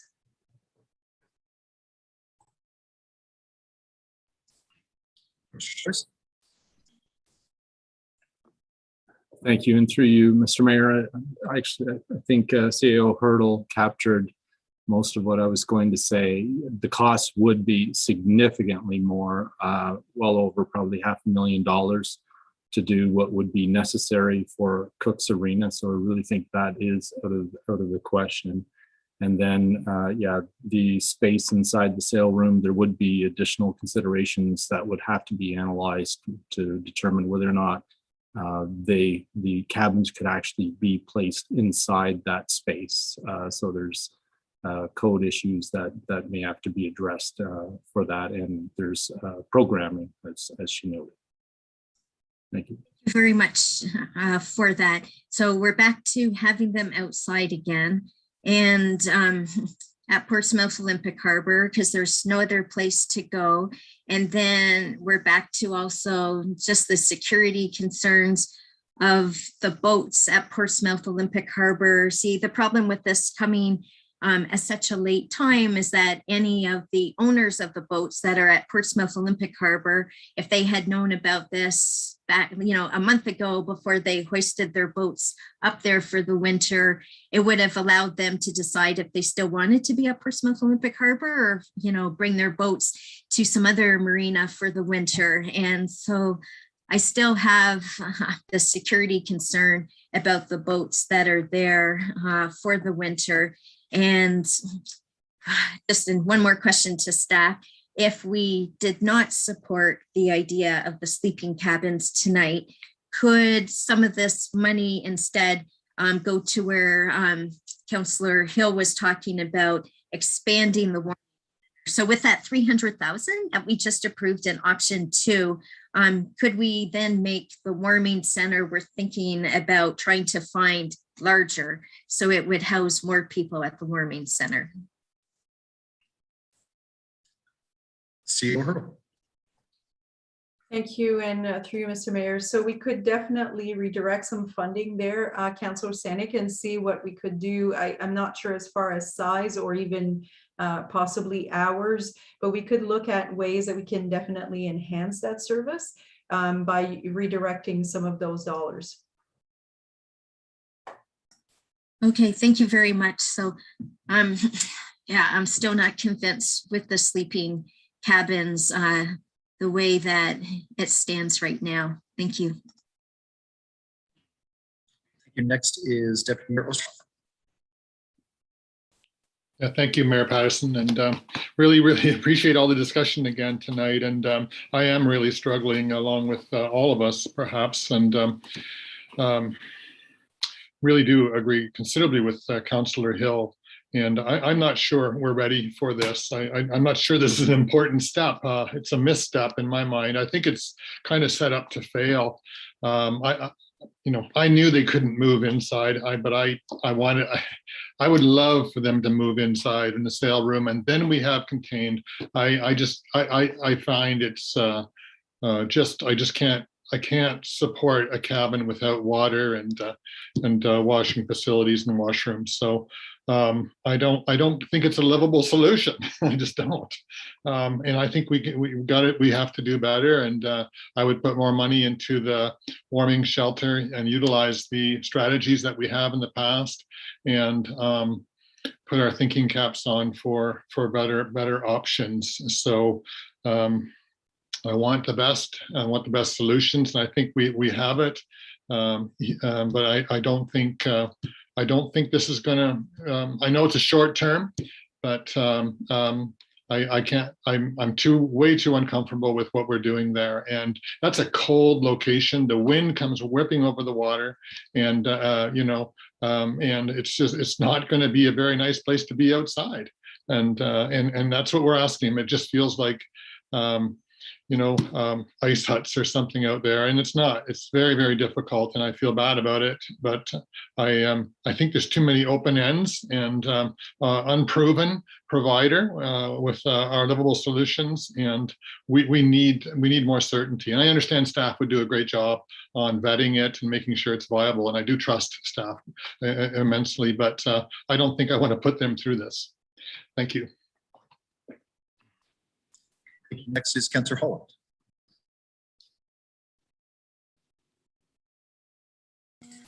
Thank you, Mayor Patterson. Just to a few of the earlier points, I think I'll go back to the beginning with Councillor Doherty, earlier comments, and I just emphasize her point regarding the fact that there has been a fair bit of consideration put into and potential stopgaps or safety valves, whatever you want to call them, between now and when we are actually in a situation where this the sleeping cabins are developed or established. So I think there's lots of due diligence that will still take place, and I would just encourage members of council to consider that. We have received a lot of information from members of the public who are concerned and have, but I am fully confident that staff will be looking into the concerns and that the consultation process, while late, no doubt, has started and is ongoing as we speak. So in terms of the Councillor Hill's comments on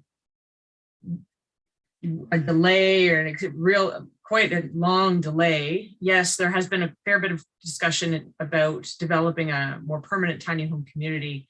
And I know the folks involved in this project are really interested in something like that. And there's lots of community support and interest in that. But what we're really looking at right now, what is before us on this report, is a solution for individuals who we know from our experience over the last 2 winters will not be going to the warming center, and they won't be going to In for the Cold. We know that there is a segment of the population who might not even go to the ICH.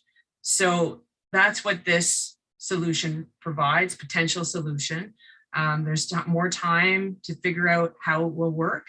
And I think, you know, it's thinking about this as a learning experience for the community is important, because in our previous conversations about what's going to work best to solve the situation of people being unhoused in Kingston, we learned that not every option works for every individual. And there are real clear needs, accessibility being one of them, that would be addressed by a sleeping hut. So I think we need to keep our minds open and learn. And the fact is, the experience over the last few years should have taught us that if we don't do this, we will go through another winter with people who are on the streets and who aren't going indoors. So to me, there are questions to be answered still, for sure. And my main concern is that individuals who are safe, folks who are there are safe, people who are volunteering and involved in this are safe, and that community members feel safe and protected. And I do trust that we have the expertise to see that through, to see that those arrangements are established before moving forward. And I understand that the livable solutions folks will be the ones who need to demonstrate that, and we'll have to see. But the idea itself resonates with a number of people for whom we need to understand that there are real reasons why they're not going indoors. And rather than continually talk about why they should or why they should be doing what we want them to do, we need to accept that people should have the ability to choose where they stay. Thanks. Next is Councillor Kylie. Thank you, Mayor Patterson, and through you. As I understand it, Mayor Patterson, you were involved in the discussion around choosing Portsmouth Olympic Harbor. So maybe I could address these questions to you, or if it's more appropriate to staff, that's okay. But I'm wondering why that site was selected. Could we have a bit more of a perspective on that, please? So just to clarify, I was not involved. Oh, sorry. Probably best to direct that to the staff. So okay. CEO Hurdle, Commissioner Joyce, Ms. Nordegraff, whoever would like to take it away. CEO Hurdle. Thank you, and through Mr. Mayor. So thank you, Councillor Kylie, for your question. After the October 19th Council's direction to initiate a process and reach out and work with partners to establish a sleeping cabin pilot, we did reach out to partners, and we tried to see if there were any partners that had land, and primarily, we targeted primarily, obviously, community partners. So whether they're shelters, faith-based organization. So we reached out to all of them, and from those conversations, we had one potentially interested partner, but as I indicated earlier, was not ready to proceed as quickly enough for winter anyways. So with that in mind, we also had to turn our attention to city facilities and review city facilities and properties within a few weeks, as we indicated earlier. So we did a complete review, and we did remove any community facilities that have very active use, community use. So that took out arenas where we see usage every day, pools, etc., where we do have usage literally 7 days a week. We took those out because we were concerned of potentially the different conflicts with heavy community use on site. Then we looked at what was remaining and what also had amenities on site, because we wanted to make sure we could provide, in order, again, if we want this to be successful, our thinking was, where could we provide the most amenities and provide people with the best option and chance to succeed? So when we did that review, we came up with 2 sites that essentially were not used a lot during the winter and had some amenities, especially showers. Showers was the one that was most difficult to find in terms of our properties. So the 2 that we had were Portsmouth Olympic Harbor and Confederation Base in downtown with the park. And we did work with our livable solution from there to look at which site they felt would work best.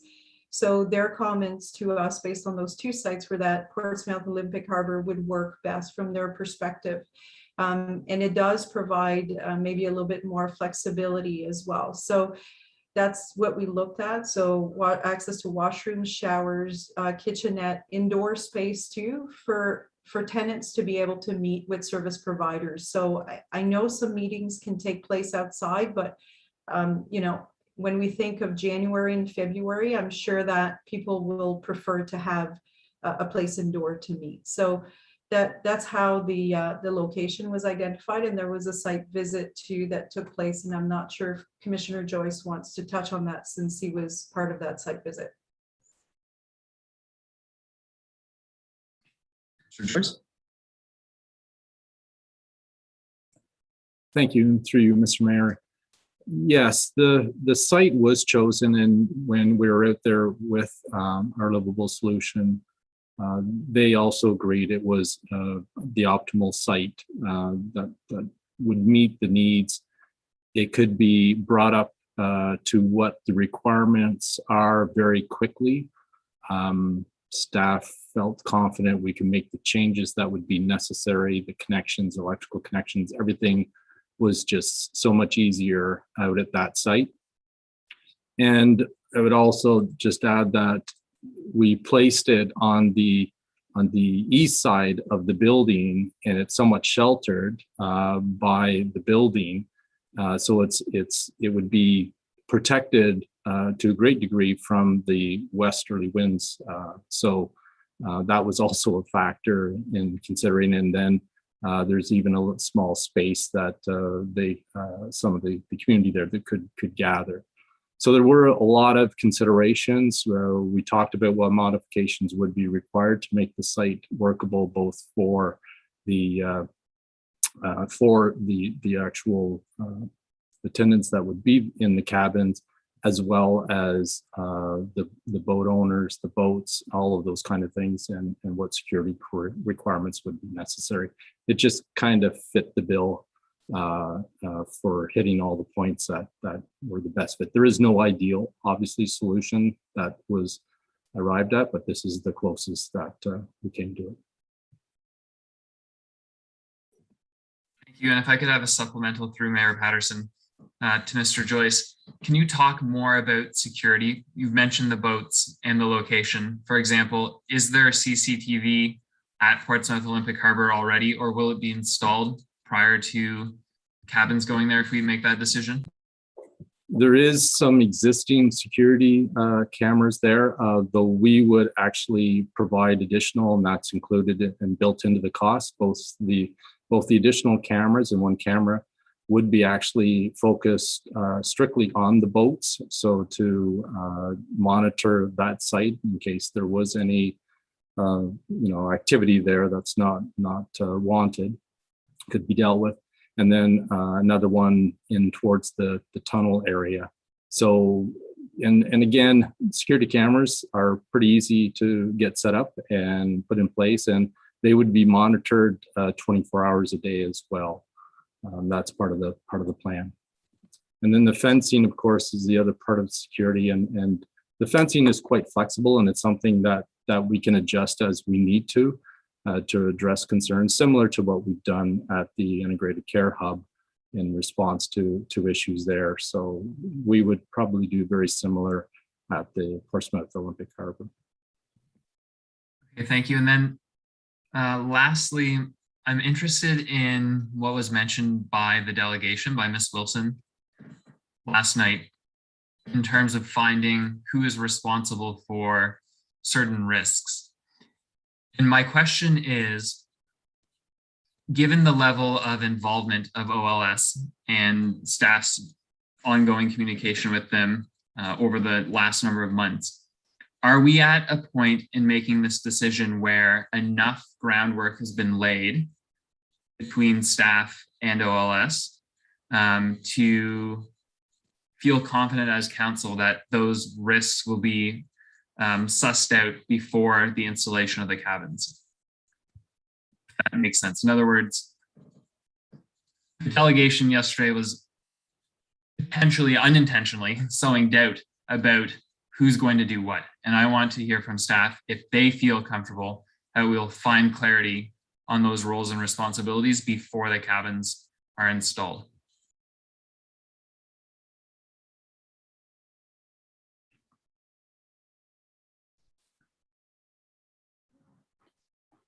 CEO Hurdle. Thank you. And through you, Mr. Mayor, Ms. Nordegraff may also want to add to this because she has been, I think, more engaged in some of the conversations. So Councillor Kiley, to your question, we have not yet received the final proposal and operational plan from OLS. And I think what they were looking to do was to define that in their proposal and work with the city to define that. So from our perspective, we've been quite clear that there needs to be support on the site 24/7. So this cannot be a 9 to 5 area that's supported. It has to be 24/7, and that's been communicated in writing a couple of times to the organization. So I'm not sure that I can fully answer your question. I wish I could, but in the absence of their proposal and being able to work through the details, I don't think I can provide you with that, the full answer to your question. I don't know if Director Nordegraff has more to add. No, I just would like to, through you, just would like to add that we have identified, based on the October 19 council reports and also the various kind of work that we have done as various departments have provided a list of various items that we would like to be addressed as part of the proposal. So I would echo CAO Hurdle, comments. All right, then supplemental to that, because I won't take it further, but based on what you've said, I need to know, or I'd like to know if you could offer insight to whether we are further along in this proposal than we are in the warming center that we just proposed. In other words, is this a common state of affairs to be in when we're making it it's not an agreement, I guess, because we don't have anything to agree on yet, but to make a decision, for council to make a decision in principle, do we have as much information as we do for some of the other options that we've been talking about tonight? I'm trying to suss how much we need to know versus what we do know and so forth. You, Mayor Patterson, from a staff's perspective, again, this is a new type of project that we haven't embarked on. For instance, the warming center is something that we have done in the past and have a better understanding on what would be needed or what works and what doesn't work. So there certainly are more questions in this project.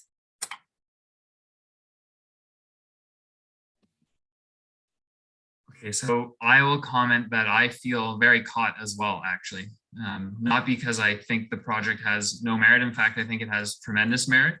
But as Councillor Hill and Osanik and perhaps others have articulated, without certain key information at this point, it makes knowing how to proceed a challenge. However, there's an important counterbalance to that.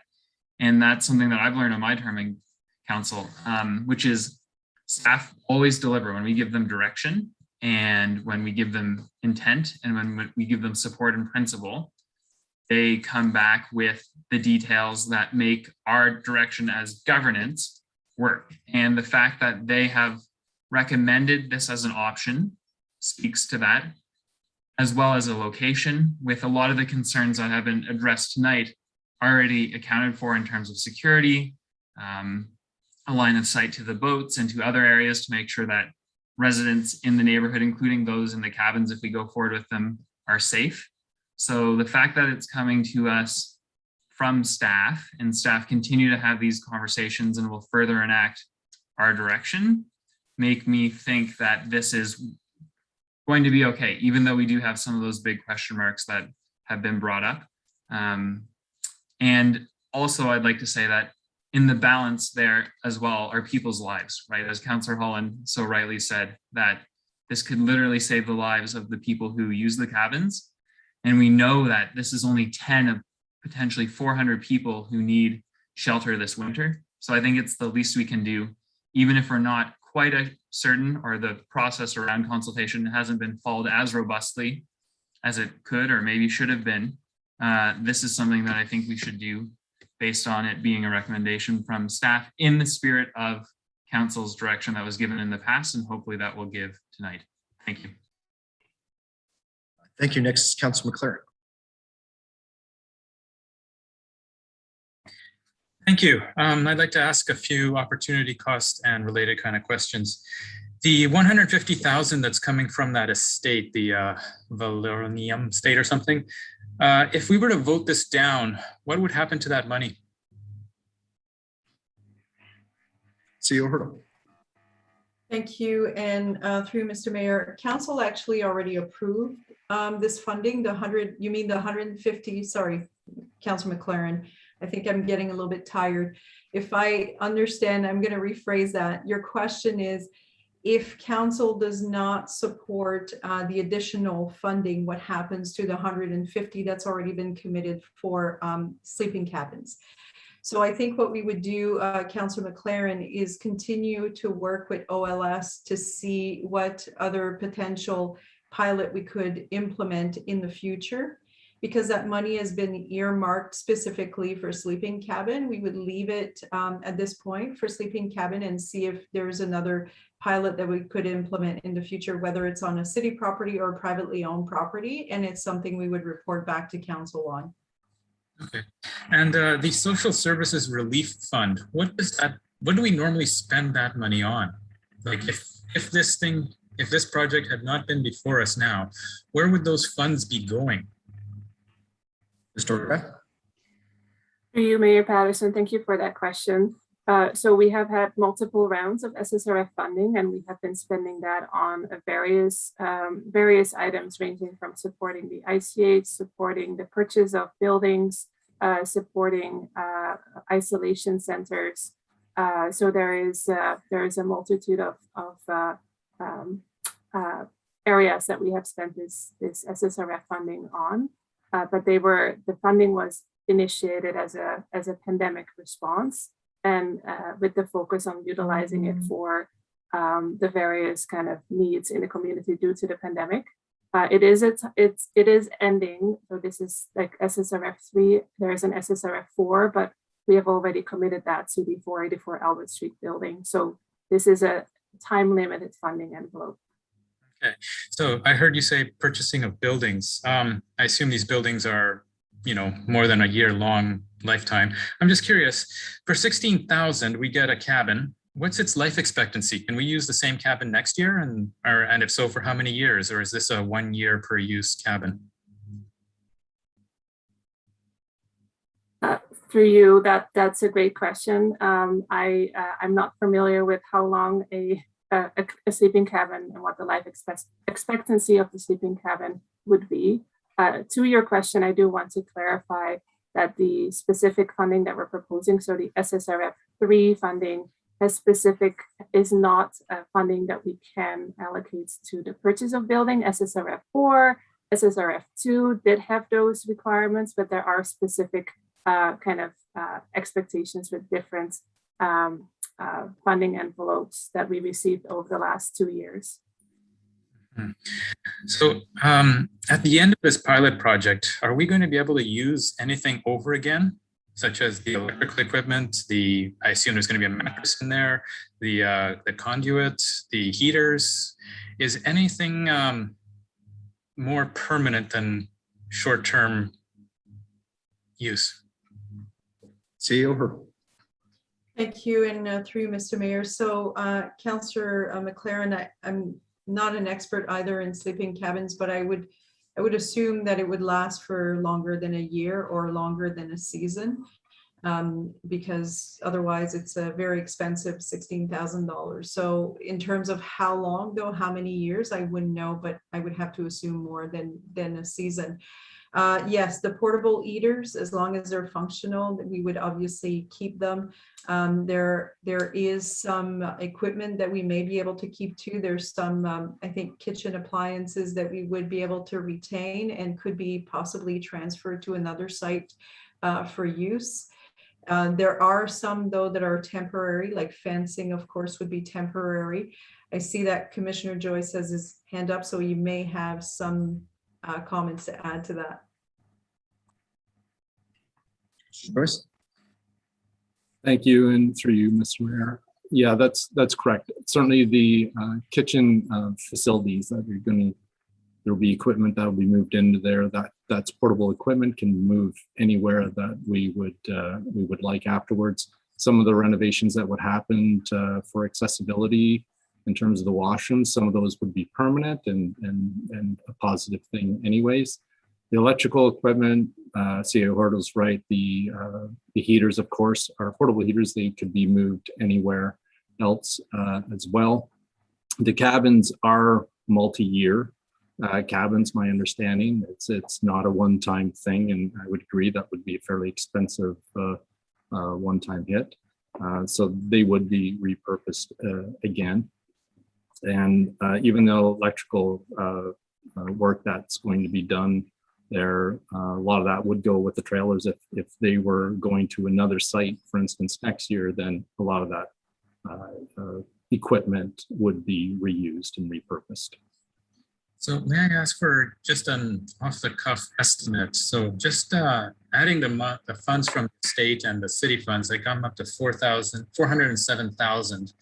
And if we were to divide that by 10 cabins and by 5 months, that's $8,140 spent to house these people per month, which I would love to charge, by the way, as a landlord, but I'm sure. As a percentage of that, how much of that can we assume can be a capital, or not, sorry, an ongoing investment for future use? Like some of the things that you described that can be used for many years. 8,000 every month. How much, in your opinion, could you guesstimate at this point, would lower the cost of doing this next year?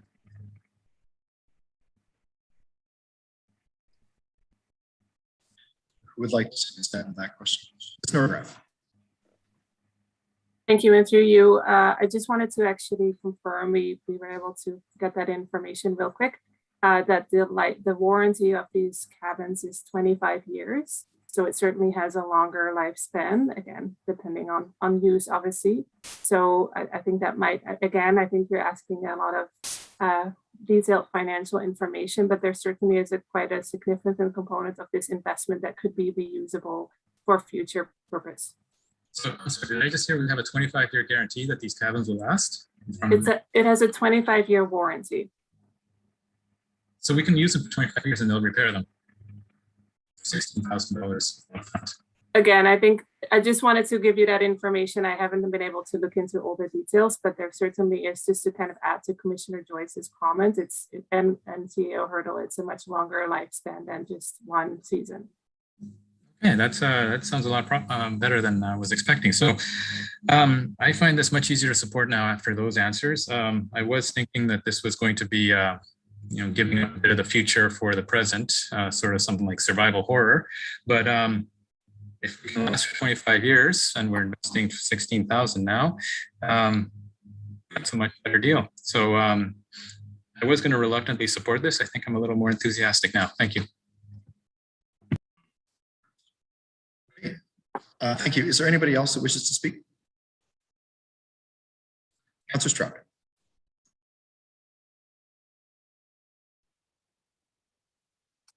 So these, we learn, are multi-year cabins with temporary electrical installations. We have a site that's not used very much in the winter other than storing boats and some events in the indoor facility that has showers, and it's probably the only facility that had showers, I think I heard. The big question for me is, okay, so but these cabins aren't going to be left there through the summer for events like Cork, or am I mistaken? What happens to the cabins in the spring? Mr. O'Gara. Through you, Mayor Patterson, and thank you for that question. So the idea is that this is a 5-month pilot project to test and see if this is a good additional tool to support our on-house community. Should this be successful, we would be looking at a more permanent location where we would not have to keep moving these cabins around. So again, this location is proposed as a 5-month pilot. Thank you. And through Mr. Mayor. So Councillor Stroud, I just want to add that if council was to support this, we would start to consider and continue to work with some of our community partners right away to look at the potential for a more long-term site. We don't want to wait till the last minute if this was to be successful to try to figure out where do we move it. As I indicated earlier, we did have a community partner express interest, but the time frame that we were looking at wasn't going to work. So we would be working on that. We've been quite clear with LOS that the cabins cannot stay at Portsmouth Olympic Harbor past the time frame that's been provided. Yeah, so you know, programs like the Brigantine, St. Lawrence 2, they start in spring. They start to work on the boat anyway, and probably in May. So it can't be delayed. The move really couldn't be delayed at all.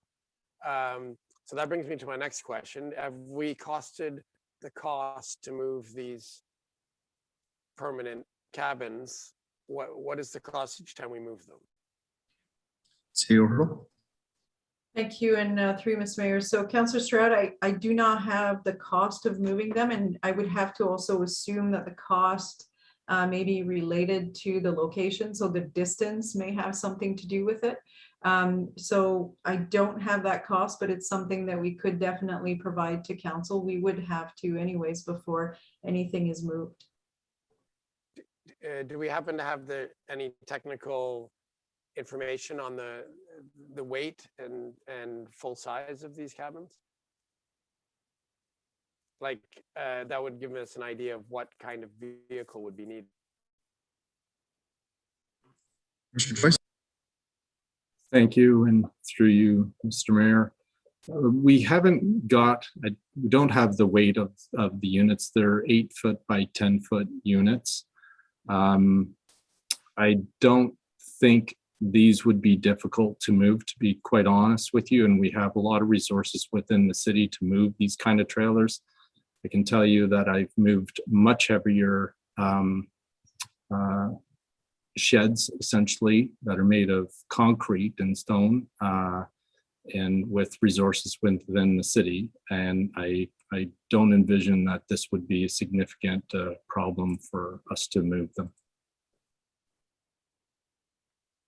Okay, well, that's good to hear, because they absolutely, if we pass this, the uproar will, whatever we hear this winter will be one thing, but what we'll hear in the spring, if we don't move them, will be quite something else. So really what we're looking at is a temporary use of this site. I really don't like the location for many reasons, but mainly because it's so far from downtown. So I'm trying to put myself in the shoes of someone who's living rough in Kingston.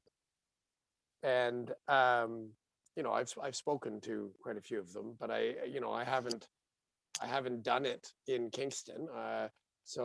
But I have lived outside for extended periods in other places. And in the cold, you really don't stay outside if you have any options. So sleeping cabins with temporary heaters, I question how much use they will get, even from people that volunteer to try them, like whether they'll even stay in them for very long. So then maybe they'll be transitional for multiple users, kind of like a lean-to you find on the Rideau Trail or something like that, where different people set up their tent in them on different nights, kind of thing. I don't know. I wish it had the potential to deliver what we're hoping it's going to deliver. I'm really quite skeptical. Is that a reason to oppose the idea of this site? To me, it's all about the location. Well, if we don't have the experience, we won't learn from it, right? Yeah, I'm right on the fence. I can't say which way I'm going to vote. Thank you. Okay, thank you. Is there anybody else who wishes to speak? Okay, we will call the vote on option 1. All those in favor?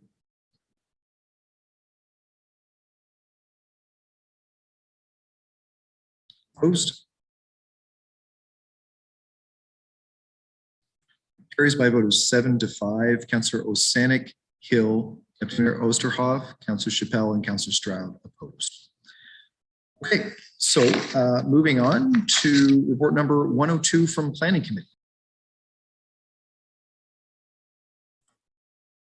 Moved by Councillor Kiley, seconded by moved by Councillor Neal, seconded by Councillor Kiley, that report 102 from the Planning Committee be received and adopted. Okay, would anyone like any of the items separated? Deputy Mayor Osterhoff? Number... Yes, 1533. I'm just finding it on my... Yep. Number 3? Okay. Yeah, no problem. So we'll separate number 3. So first, we'll call the vote on the first 2. So clause 1, approval of application for official plan and zoning bylaw amendment 235 Frontenac Street.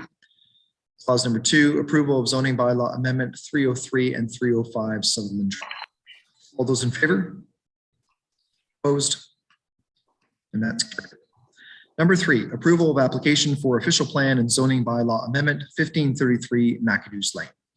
Deputy Mayor Osterhoff. I've been sitting on this information for so long, it's scattered all over my desk. So thank you, Mayor Patterson. And I will just read to what I sent you so I can get my bearings as well.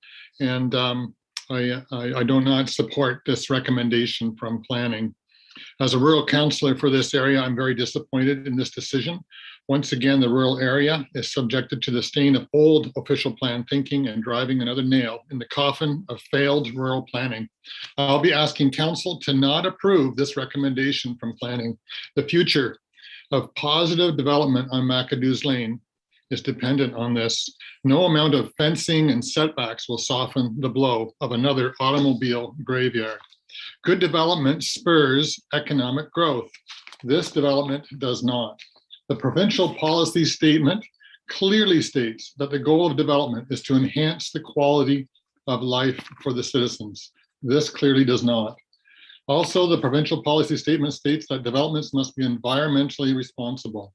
This development advances our environmental decline by allowing waste management to cross the road and allow the possibility of oil and gas leakage to infiltrate the ground and to migrate south towards the city and into urban waterways. Good planning spurs further positive development. And this location, this prime location, will drive away any other development that is knocking on our doors. I believe it's time to stop. Say stop to planning's weak position that they cannot change the intention of the official plan and the vision and the spirit of what we've agreed to in our strategic plan. And supporting clusters of waste management areas is just simply, we have maxed out what we need to do. The days of waste management have changed. Enough is enough, and the degradation of McAdoo's Lane has to come to an end. Please consider this and many more points. Many of you have heard from me, and many points are very clear to the planning rationale and decisions that show public good is not advanced with this development. And with that, Mayor Patterson, I would like to make a motion for deferral. And I believe that the clerk does have a motion for deferral for consideration. Okay, if we can just see that on the screen, please. Okay, so we have a motion to defer moved by Councillor Osterhoff, seconded by Councillor Chappelle, that in order to ensure contaminant risk management measures are properly implemented during construction and operation, Report 102, Clause 3, received from Planning Committee be deferred until such time as the applicant has prepared a standalone stormwater risk management plan for site contaminants as outlined in the addendum to the planning justification report, and this plan be supported by a peer review, as well as be approved by the Cataraqui Region Conservation Authority, and that all costs to be carried by the applicant. Okay, so a debate on a motion to defer.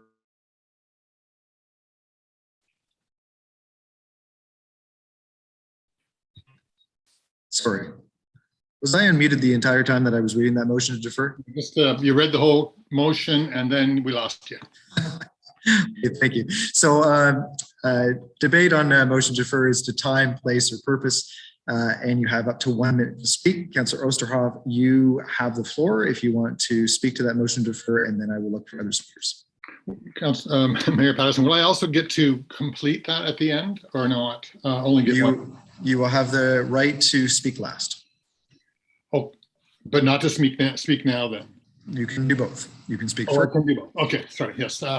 So the reason I am asking for deferral is for the purpose, and I took this from the CRCA recommendations. I understand that this will come through site plan and there will be that requirement. But for me, I think that, and I think for the community surrounding there, that we can recognize the incredible risks that this development is going to present. And you don't have to think too long and hard about that. And that we have decided, if we support this, to go to the other side of the road and continue that. So to me, I think that we as council need to show the leadership and say, you know, maybe there's a problem here, and that leadership will supersede what we have in a site plan, and we'll say, is there a prepared developer that recognizes that and says, you know, we have a plan in place, and then we get to weigh that. Thank you, Deputy Mayor. So that's a minute.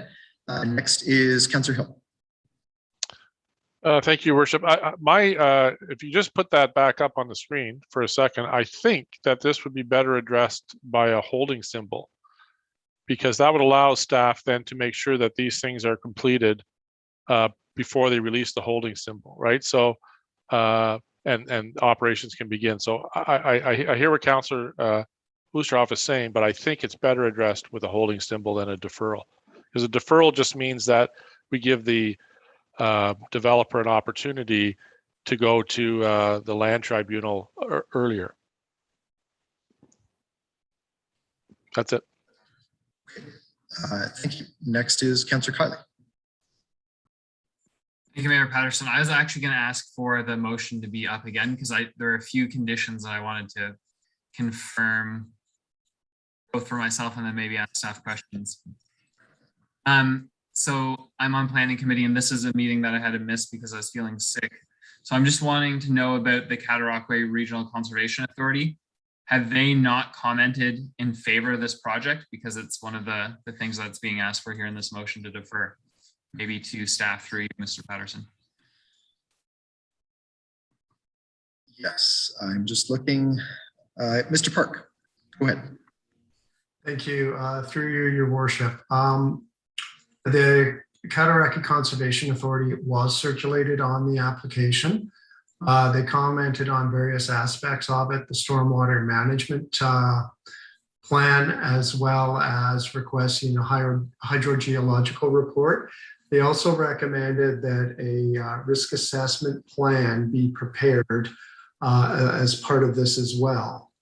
All of these items, including items required from the province, such as their approval of the stormwater management plan and the end of life license for the car operation of this, are all part of a holding symbol that is proposed in the draft zoning bylaw. So until these things are fulfilled, that H can't be lifted and the operation of the facility cannot proceed. Thank you. Okay, so perhaps this is a question then for the chair. Does that rule that motion to defer out of order if it's already within the zoning bylaw, if it's asking for something that's already in play? I'm going to need a moment to consult with the clerk.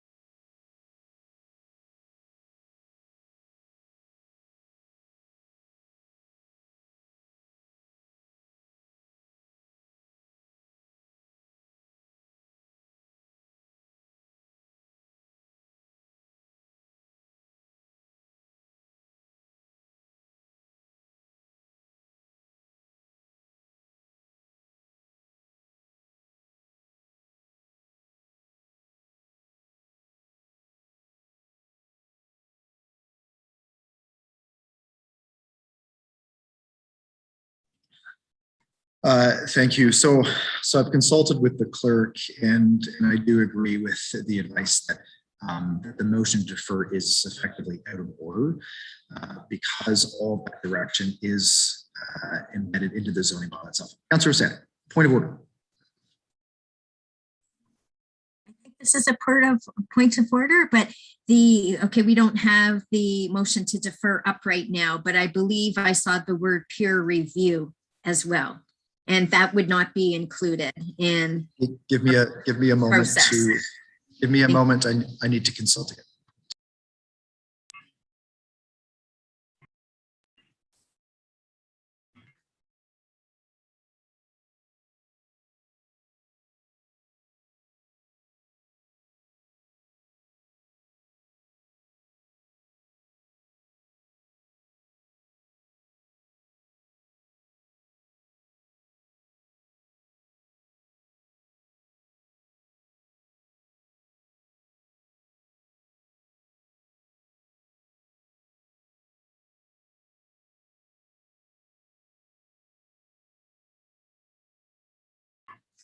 Okay, so this is what I'm struggling with procedurally, is that the direction on the risk management plan comes after the zoning approval. So peer review can't happen until that management plan is done. So I'm just wondering, Commissioner Agnew or Mr. Park, do you have any additional guidance on that peer review piece and how can manage that one? Commissioner Agnew. Thank you, and through you, Mayor Patterson. So the correspondence from the Conservation Authority that was provided as part of the technical review for this application indicated that the items that are related in the deferral motion that's before you tonight be completed at the site plan stage. The CRCA concluded as part of their technical review that the information that's been submitted in support of the application, looking at groundwater and stormwater in particular, satisfy them to establish the principle of use through the zoning, but that some additional pieces of detailed study would be helpful at the site plan stage, and that's what staff would be executing. The deferral motion is asking that those be done at the zoning stage as opposed to the site plan stage, which is the matter that's before council, but the Conservation Authority's technical review comments request that those items be done at site plan, which would be the subsequent stage should council support the OP and the zoning that's before you tonight. Okay, so a follow-up process question, and I appreciate the patience of council. This is a difficult one for me to rule on until I understand the process in detail. So if council wanted to propose a peer review, would that be in a separate motion to request a bump up and then additional direction on the peer review? Is there any process recommendations or possibilities on that piece? Commissioner McAdoo. Thank you, and through you, through communication, Mr. Park has primarily been leading this with the Conservation Authority. So the risk assessment plan that is spoken to in the Conservation Authority's technical comments as taking place at the site plan stage, what Mr. Dakin was able to confirm for us is that the Conservation Authority doesn't have the technical staff to do a peer review of a risk assessment. It's an additional piece that they saw as an additional step that isn't required, but is an add-on to provide additional clarity on the groundwater piece in particular, just for extra due diligence. So that would be a peer review that would need to happen because the Conservation Authority doesn't have the capacity or the in-house expertise to look at that particular type study. So that would be at the applicant's expense, but would be facilitated through the site plan process.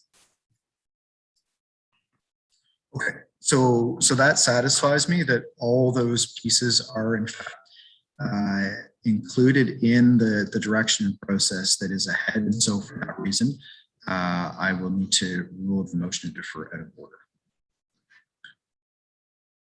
Okay, so based on that, Councillor Oosterhoff, so we are back to the application as proposed. You still have the floor. And you have still 2 minutes on the clock if there's anything else that you would wish to say.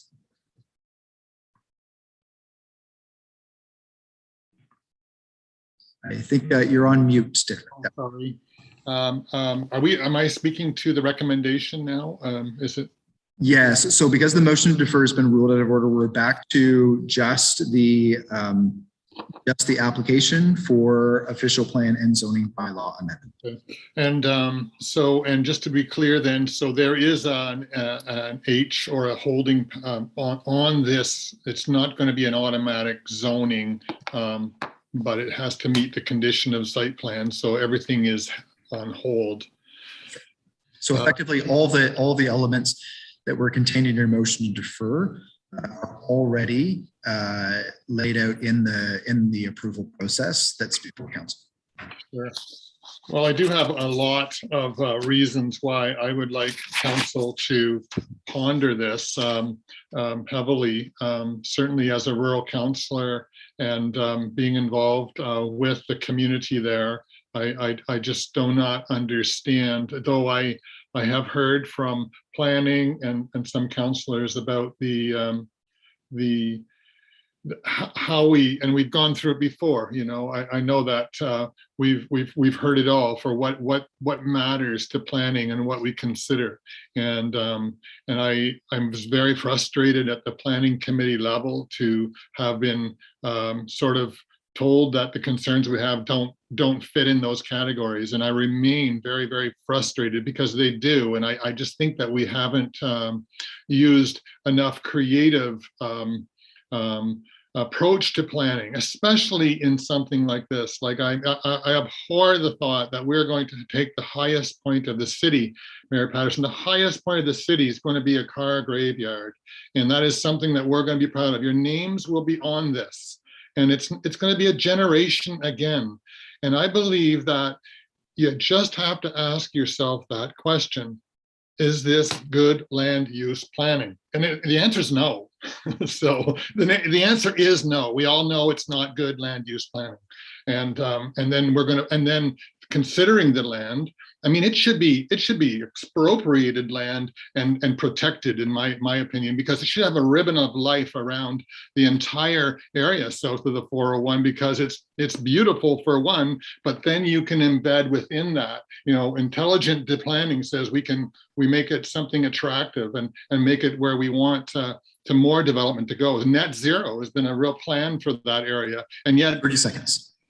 So, I could go on for a long time if I ever get my thoughts together, but I'm tired as well. And I think that we should have the courage. That's what we should do. We should have the courage to say no to this and take a leadership role and say we can do better. And that's what I'm asking council to consider. Okay, thank you. Next is Councillor Neal. Thank you. And I appreciate that both the mover and the seconder of the deferral attended the meeting. And our staff said this fit squarely with the official plan because that is an industrial and automotive strip along there. So it fits the OP. It fits the existing zoning. And I'd just like to point out that there was only one speaker who came despite the circulation, and that was a competing business across the street. He had a few questions, and then what he commented on was that he was supportive in principle to a new competitor moving across the street. So there hasn't been a groundswell of people opposing this recommendation. And as Councillor Hill pointed out, given those circumstances and the recommendation, this would be a no-brainer for the tribunal to say, to support the development on that site. So I will definitely support Councillor Oosterhoff's bump up of site plan. A lot of what he was being asked for were site plan issues. So thank you. Thank you. Next is Councillor Hill. Thank you, Worship. This one is painful because I know how passionate Councillor Oosterhoff is about this. And so we've had a couple of conversations. We've gone back and forth a couple of times on sort of what the role of planning committee is. And I think, lots of councillors understand that. And I think maybe a lot of citizens don't. And it's really about land use planning. It's about following the rules that exist. It's about provincial policy. It's about our own zoning bylaws. It's about the OP. And it's about the strategic plan that the city set. So those are the kind of parameters within which planning council has to operate. So it's not simply a matter of saying, I don't like this project, so we're not going to approve it. There's way more to it than that. And so I drove up there today. I wanted to see this street again. And I drove up to McAdoo's Lane, and I know that from the pull off onto 401 going north, you can't see the screen at the movie theater. Along the 401, you can't see the screen at the movie theater. When you turn onto the road, and I know it's on the north side, and I think Councillor Oosterhoff has recognized that already. He doesn't want it to move into the south side of that road.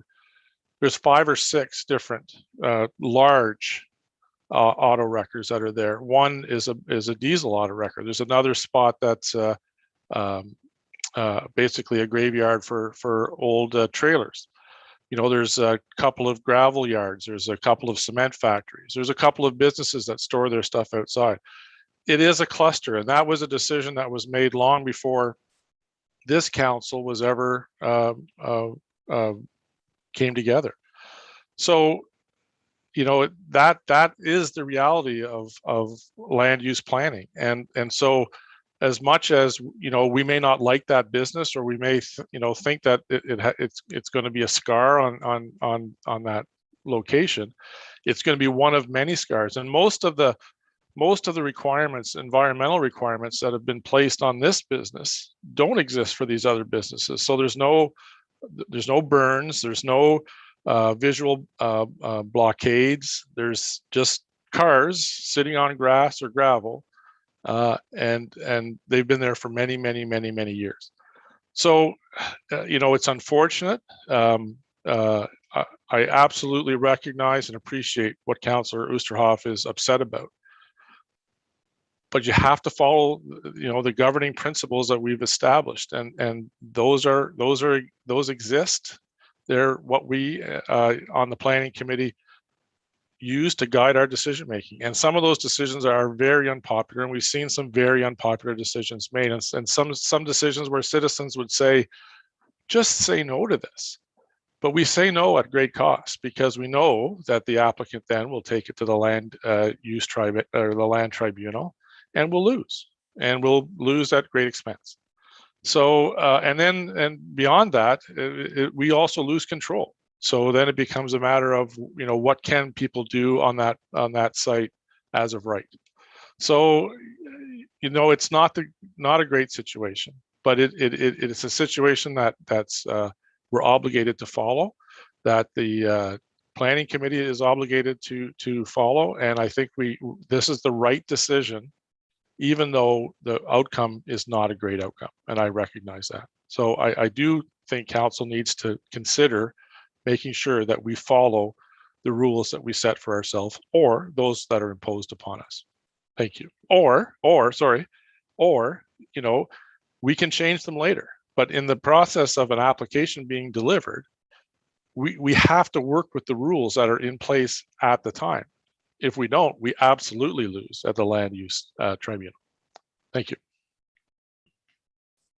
Okay, thank you. Is there anybody else that wishes to speak? Councillor Rosanna.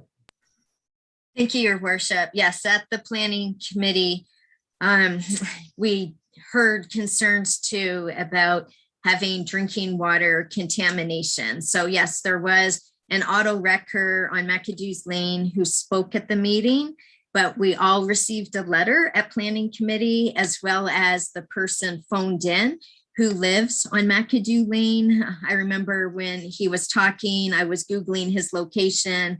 I think he has a swimming pool, like his house is right there. And they were very concerned that there could be contamination of their drinking water. And so that's where Councillor Osterhoff was trying to do protection now, rather than, during site plan after we've already given approval. The one part of the deferral that we tried that I still want to hear again is I heard that Mr. Dacan at the CRCA thought that a peer review, because the CRCA doesn't have a hydrogeologist on staff, could provide additional input into this development package. So all we can do, as the only thing council can do tonight, if we approve it, is bump this up to site plan. My question to staff is, how do we get the peer review then done? Is that an amendment we move tonight to add on to the approval of this? How do we get the peer review done that the CRCA said they do not have a hydrogeologist on staff to do? Mr. Park, or through you, Your Worship. It could be done at site plan approval. If the site plan were to be bumped up to council, that could be made as part of the request. Sorry, bumped up to planning committee for review. That could be made part of the request. And it would be, just to clarify, it would be a peer review of the risk assessment plan. Thank you. So when Councilor Osterhoff writes up the motion for site plan bump up, that would be another, and therefore, and that clause that we add in. Is that what you mean, Mr. Park? That's correct, Councillor Rosanna. Okay, so I just want Councillor Osterhoff to know I will second that bump up with that wording. Thank you. Thank you. Next is Councillor Chappelle.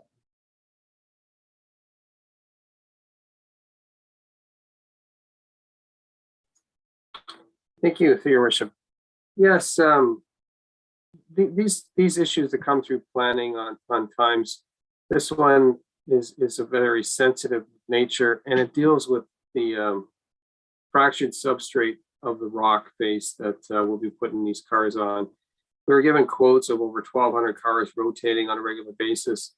We're informed that they're going to have a system to suck out all the fluids, but even if you spilt 100 milliliters of fluid that was residual that dripped through these cars onto these rocks and then penetrates into the rock formation, it has an opportunity to travel several kilometers because the fractured limestone moves horizontally, which is why this entire area is zoned to be very sensitive to point source pollution.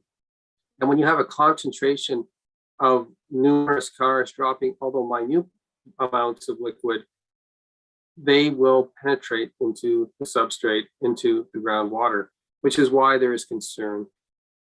They say they have a spill management system. That wasn't provided to planning. They have multinational company with all sorts of plans across, mitigation plans across North America, yet none of that was presented to planning to understand what they would do. I mean, a spill might have to exceed several gallons or several liters in order to be mitigated or even considered to be a spill.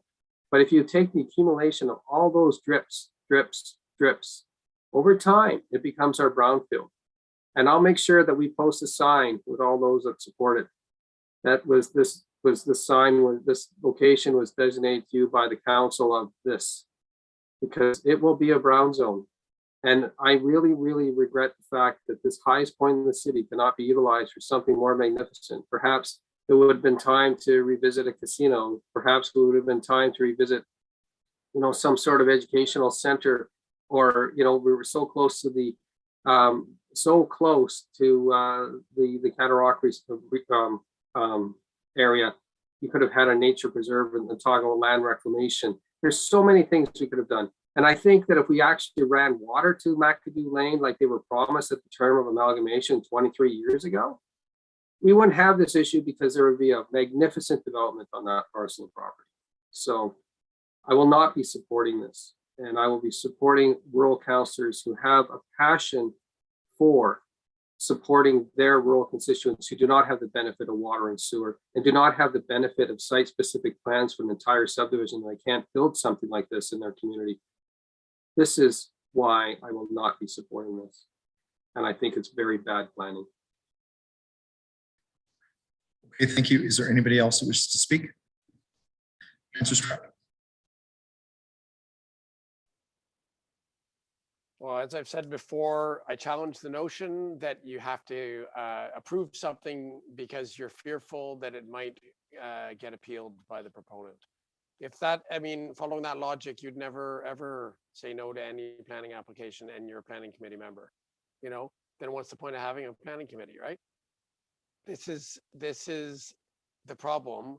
When you have low standards, you get bad planning. Now, it's easy to call things names and it's easy to look at the negative side of things.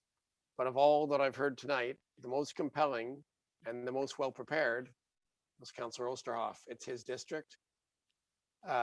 If he's this passionate about it, he didn't even have the time to express all of the reasons why.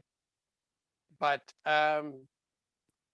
maybe I'll just go to staff on the question of the land use tribunal.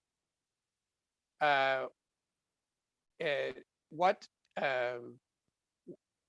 is the threat of litigation like a thing by itself strong enough to compel approval for this project? Councillor Stroud, that's a political question. That's not a fair question for staff. That's a question you can pose to council though, in your comments. Your worship, I feel like you're my handler tonight. This is hilarious. Okay. You're pushing the envelope. I gotta draw the line. Okay, so I can't ask the question, and others I can just state it, and I can't challenge it. Well, I'll just say that that I didn't hear very many compelling reasons for approval tonight. I heard some confounded logic, and I heard a passionate plea by the district councillor, and that's good enough for me. So I will join Councillor Osterhoff to vote against this, especially with the groundwater concerns brought forward by the other colleagues. Thank you. Okay. Councillor Kyle. Thank you, Mayor Patterson. Through you to staff. If this were to be voted down tonight, would the peer-reviewed Hydro-G study that we've talked about through the Conservation Authority then not happen? In other words, would the protections that are afforded in the bylaw be thrown out if this motion fails? Through your worship, that is a possibility because the applicant, if they were to appeal it to the land tribunal, may go back with their original proposal, which did not include that. Thank you. So I'd encourage council to recognize that while the process is imperfect, no one's I'm sorry. claiming that. I'm sorry. I'm just going to interrupt. I see a point of order from Deputy Mayor Oosterhoff. Sorry, Mayor Patterson, but I have been told that that is absolutely not true. So that's not, unfortunately, that's not a point of order. I know that you may disagree with what someone has said, but unfortunately, it's not something that I can rule out of order.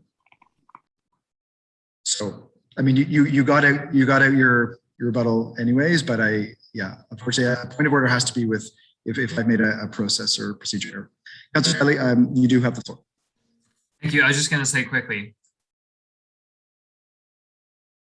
I don't want to repeat what Councillor Hill said. I'm with him 100% on his comments, but even in an imperfect process, my belief is that planning committee, through the holding symbol, through the additional measures in the bylaw, have done their best to address the concerns. So if we don't want to see them potentially thrown out entirely, let's deal with what's before us and think of it as the best of a bad situation. Thanks. Okay, is there anybody else who wishes to speak? Okay, we will call the vote then on clause number 3. All those in favor? Opposed?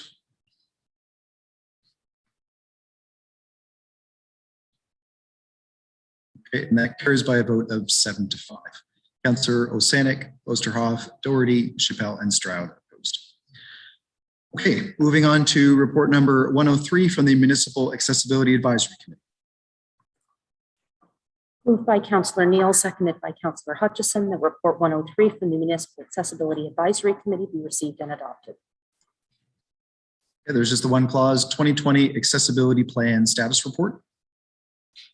All those in favor? Opposed? And that's carried. Report number 104 from the Equity, Diversity, and Inclusion Advisory Committee. Moved by Councillor Neal, seconded by Councillor Holland, that report 104 from the Equity, Diversity, and Inclusion Advisory Committee be received and adopted. All those in favor? Opposed? And that's, oh, I'm sorry, point of order. Councillor Chappelle. Well, sorry, Your Worship, through you. I actually had a question about the diversity report. There was, I was hoping I could ask it. Yep. Okay. So the way I perceive it, there's a lot of wording that seems to almost look towards going for quotas. Staff managers will be assessed by performance appraisal on whether they meet EDI mandates. And so I'm wondering if that could be extended to council, and perhaps there's a mandate to require a certain number of members from other, less represented groups on council. And so let's say you have a ward running, you can't have 3 men running. If there's 3 men running, you get to appoint a woman or something along that line. Maybe there's got to be something to increase the diversity in council. I'm wondering if this EDI manager is going to be investigating on how to do that, or work with the current committee that's looking at the council. Well, that's outside of the scope, but is there anything that's going to be discussing on how to increase the diversity on council? I know Councillor Neal has indicated that he's going to support a progressive woman or someone else in his community to run. I'm just wondering if there's anyone else going to put up their hand and offer their seat to someone else. Okay, so the question on the work plan, CEO Hurdle. Thank you, and through Mr. Mayor. So thank you, Councillor Chappelle, for this question. And I appreciate that members of council are elected and are in a little bit of a different situation. So the work plan refers to, first of all, we're not talking about quotas here. So just to be clear, but to make sure that we do incorporate ways to have diversity inclusion in our performance appraisal and make sure that staff are actually incorporating that in their work. So that's from an employee perspective. But to your point, maybe about looking at diversity. So if you look at section 1.1 in the work plan, there is a review of the recruitment and nomination processes for public appointments to City of Kingston committees and boards to increase diversity.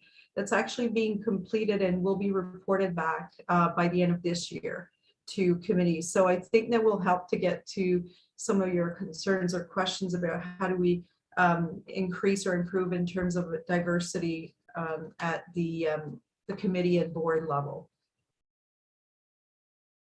Thank you.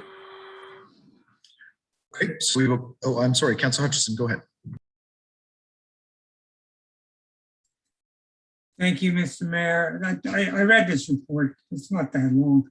I just want to say there's nothing in there that approaches quotas or anything of that sort. Not a word. It talks about, it's a very high level document talking about review these different aspects of policy and administration and see if we can do better to include a more diverse group of people as represented in our population. And in that way, we can be more inclusive. So I did want to say something. I was too slow off the mark. So I wanted to say that there were a number of very good recommendations, which involved about training, leadership, and participation in the city and involving citizens. So, for example, people often think about these things in terms of I've lost it, 1 second. In terms of employment. And so you have under 4.2, review and amend programs, infrastructure, and services, talks about work with stakeholder organizations, individuals to develop workforce development initiatives for the systemically excluded. Now, it's no news. We know that tends to happen in advanced economic societies. So it doesn't dictate how that's going to be done. There are better and worse ways to do it. That's coming later.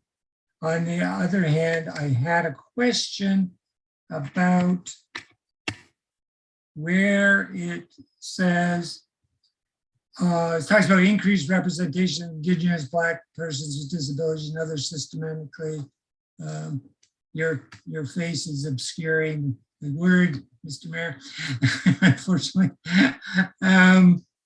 which says develop a process for a member of the public to seek feedback on competition outcomes.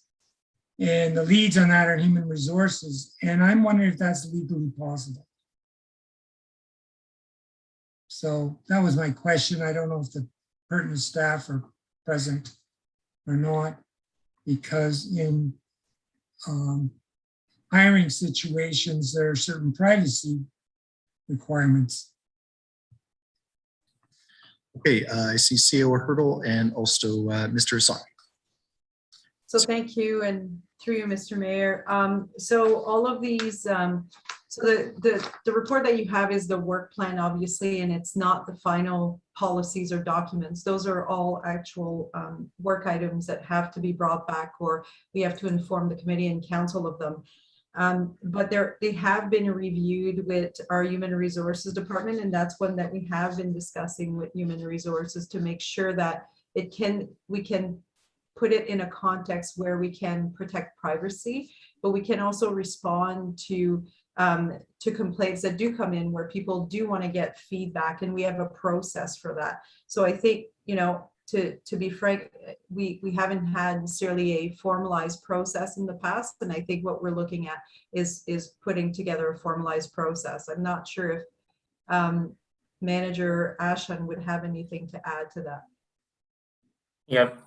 just want to add that it's about the process to give feedback to individuals who are not successful in the competition about what they could have done to be successful, so that marginalized community groups and systemically excluded individuals can get feedback.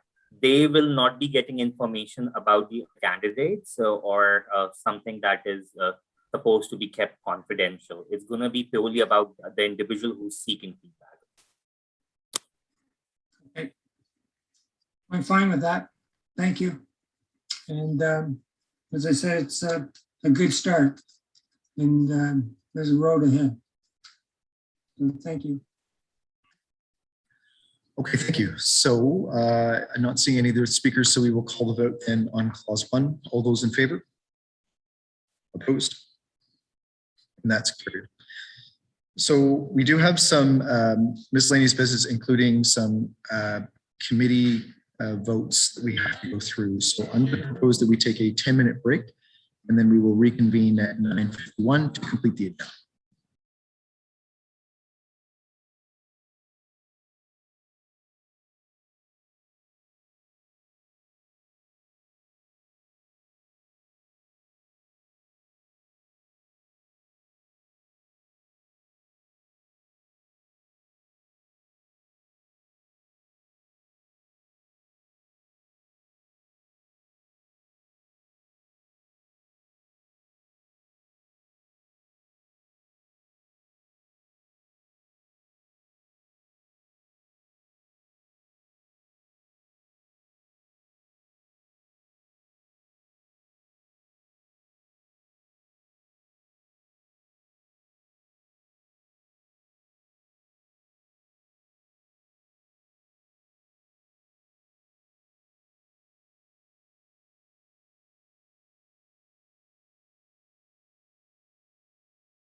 All right, folks, it's 9:51, so we will reconvene. Okay. After nearly 8 hours of our council meeting, we are now on the home stretch. So we have nothing from committee of the whole. Information reports, if you have any questions, just raise your hand as I read through them. Number one, update on Kingston Fire and Rescue's accreditation process. Number two, tender and contract awards subject to the established criteria for delegation of authority for the month of September 2021. Councillor Chappelle.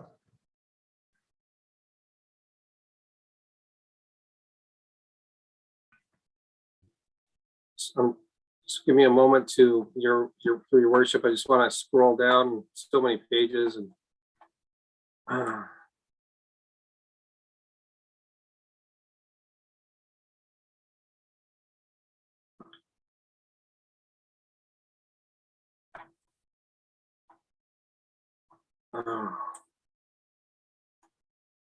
nice. There's an easier tab on this stuff.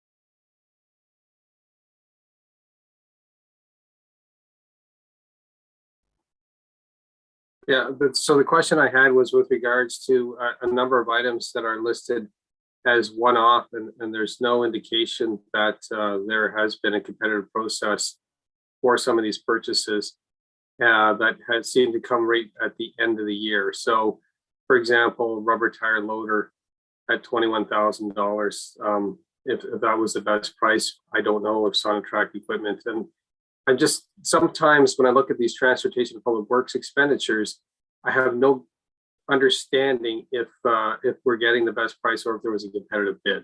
And so perhaps it could be better clarity in the future. I'm not sure, but I find that there seems to be a lot of these types of postings on a monthly basis on these reports. And it's hard to track whether they're actually being expensed throughout the year through the budget or if they're just being add-ons towards the end with extra surplus funds.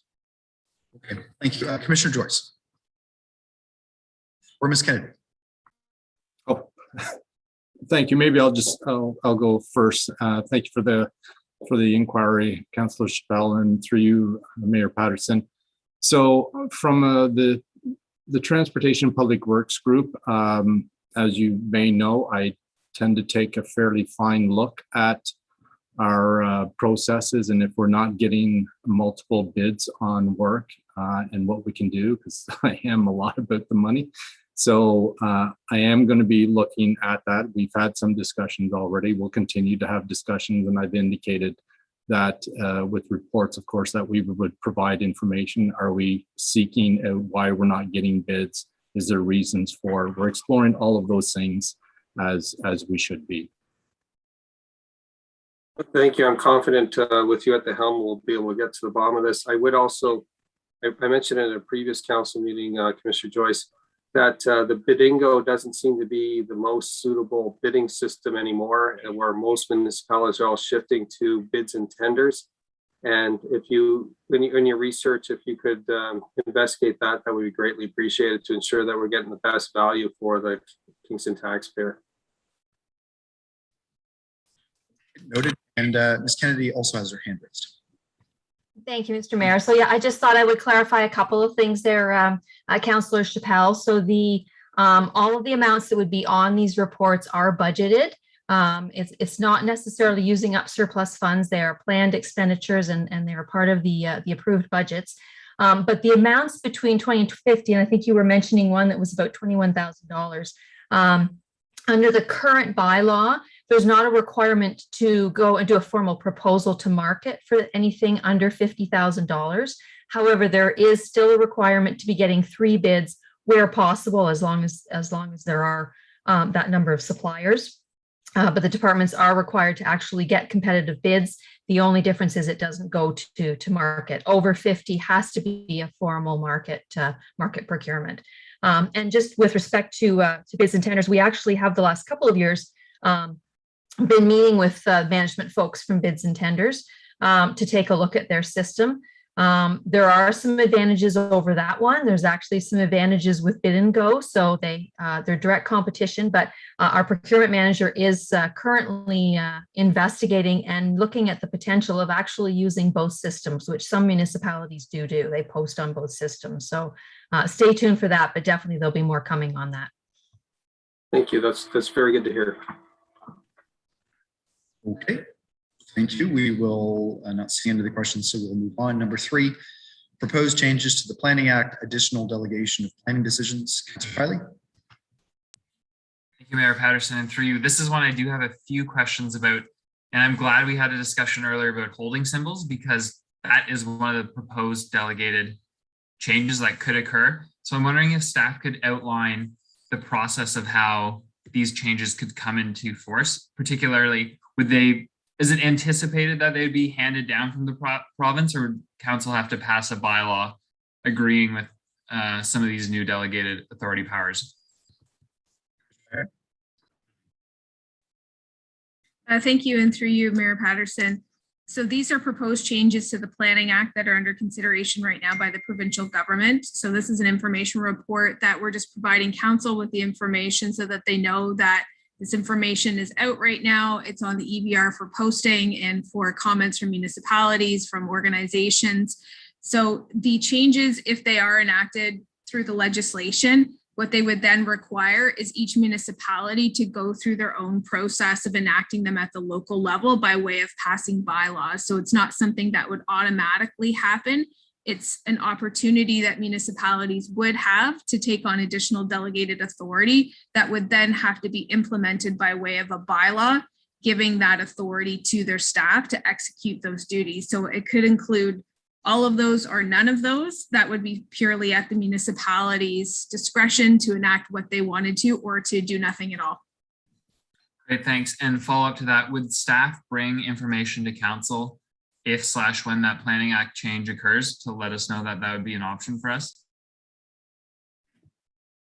Yes, thank you. And through you, Mayor Patterson, certainly we would, and we would be coming with recommendations and any enacting bylaws that would be for council's consideration. Again, those are steps that we're not at yet, but certainly we'll keep you apprised of these changes as they go through the legislative process. Excellent. Final question then is, how do we give official feedback? Is that as individual councillors through you, Ms. Agnew, or Mr. Park, or do we need to pass a motion as council to take a particular position on some of these proposed changes? Because just for the record, I think delegating a holding symbol power would be a wrong move, because we want to have more power locally for these planning choices. But how do we get our nose in that if they're accepting feedback right now? Thank you, through you, Mayor Patterson. So staff are happy to take that feedback tonight as part of this or through emails. We are already engaged on this provincially as part of our involvement with the Directors Association of Ontario, which is all the municipal planning directors and the commissioners. So all of these things are being talked about within various circles and feedback being provided. Generally, staff are supportive of opportunities to look at streamlining process for applicants. But certainly that would be at council's discretion. So if there is specific feedback, we're happy to carry that forward and provide that into the EBR posting. Perfect. Thanks so much. Okay. Are there any other questions? Councillor Hutchison.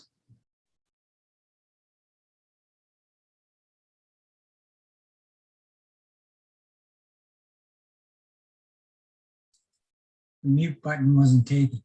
You may have just touched on this, but there's a whole list of acts there.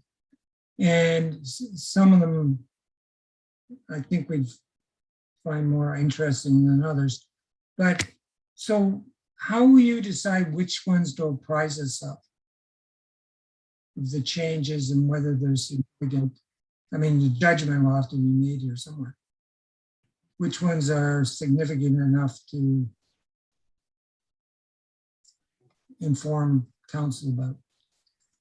So Councillor, are you referring to the items that are listed on page 4 of the report? I believe that is, yeah, I'm looking at you, so Yeah, typically, I mean, we notify council of any major planning changes. I mean, there are some of these different pieces of legislation that would probably be more applicable to different departments. So this is specifically related to the planning items. And we bring things that we think are important notifications for you to be aware of what's being talked about provincially. right, so I take it the answer is that we'll hear from different departments about different changes. Ms. Morley, I see that you have your hand raised. If you wanted to jump in. Thank you, through your worship. We here in legal have the task of reviewing these types of omnibus bills when they come out. And typically what we do is we review the proposed changes, we notify the relevant departments of the proposals, and then we would work with them to establish information reports when it's deemed to be pertinent to council matters. Okay, that's good to know. Well, I mean, obviously, one of the ones will be the Development Charges Act, which I guess will come through planning and finance. And there's a whole list of others about provincial parks and other things that could affect the city. So I can feel assured that we'll hear about them through our processes. That's all I want is assurance.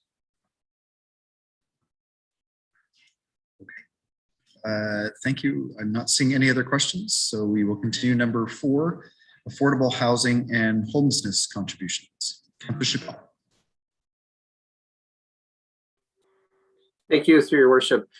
First of all, I'd like to thank the extraordinary effort of staff to put this together. We've seen funding coming from this envelope and this envelope and this bucket, this provincial magic windfall. And quite frankly, to sort through all of that, to piece it all together in a comprehensive report is very much appreciated. And I just like to highlight a few things. I mean, you know, we're getting criticized for not doing enough for the homeless. So questions though, Councillor Chappell. This is an information report, so. Okay, certainly. And is there any limited number of questions? No, but they have to be questions. Sure, okay. What was the total expenditure for 113 Union, Lower Union Street, which provides 19 units currently under renovation?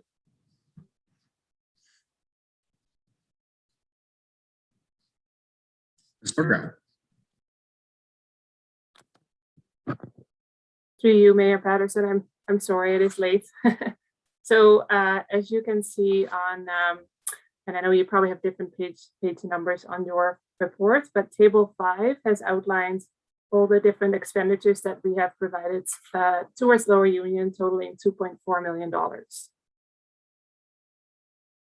So I read 2.87733. So my second question, 805 Ridley Drive, 12 units and 18 congregate rooms. We had acquisition and renovations and now a new interior design. What is the total expenditure for 805 Ridley Drive to date? Correct.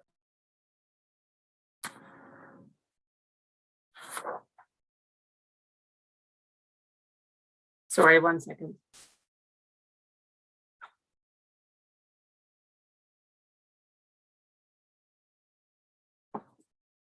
If CEO Hurta wants to jump in, go ahead.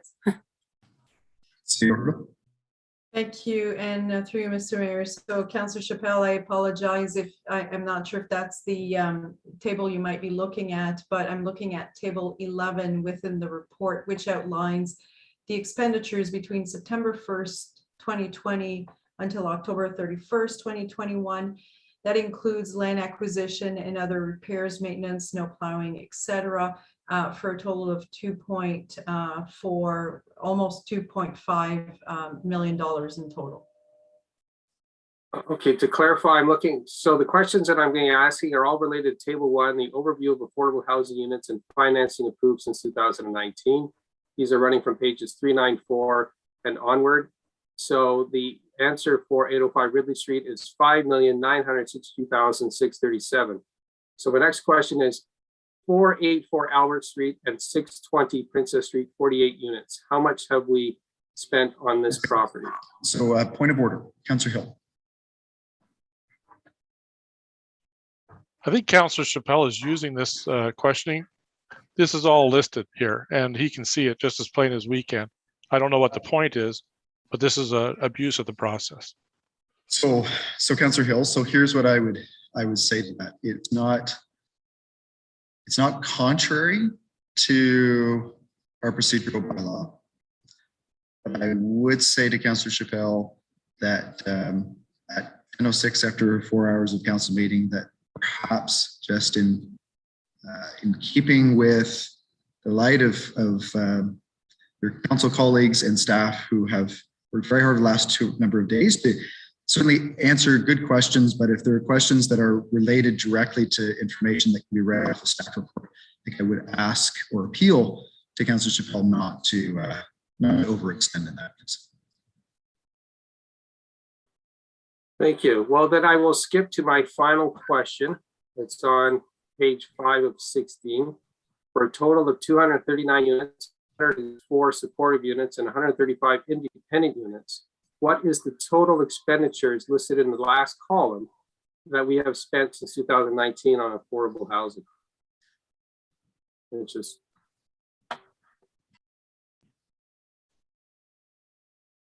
CEO Hurdle. Thank you, and through you, Mr. Mayor. So Councillor Chappelle, I'm assuming, and I apologize because there are multiple tables on this within this report that provides various breakdowns and a lot of details. I'm assuming you're referring to the one where we're talking about 239 units approved for affordable housing, and the total there would be 36 million point, I'm going to say about 0.3 that has been committed through various sources of funding, including municipal, provincial, and federal funding. That is absolutely correct, CEO Hurdle. I really appreciate your clarity on that response. I just wanted to ask these questions for the benefit of anyone still watching, that we have a substantial investment into supporting members of our community of 36 million plus over the last few years. Thank you. Okay, thank you. If there are no other questions on number 4, number 5, Portsmouth Olympic Harbor restaurant lease update. Okay, we will move. We have no information reports from members of council. Miscellaneous business. We have a number of motions. So number 1, moved by Councillor Doherty, seconded by Deputy Mayor Osterhoff. The resignation of John Rose from the Kingston Frontenac Housing Corporation Board of Directors be received with regret. Number 2, moved by, okay. So here for number 2, I will need a volunteer from council to volunteer to be on the board of Downtown Kingston Business Improvement Area. Do I have a volunteer?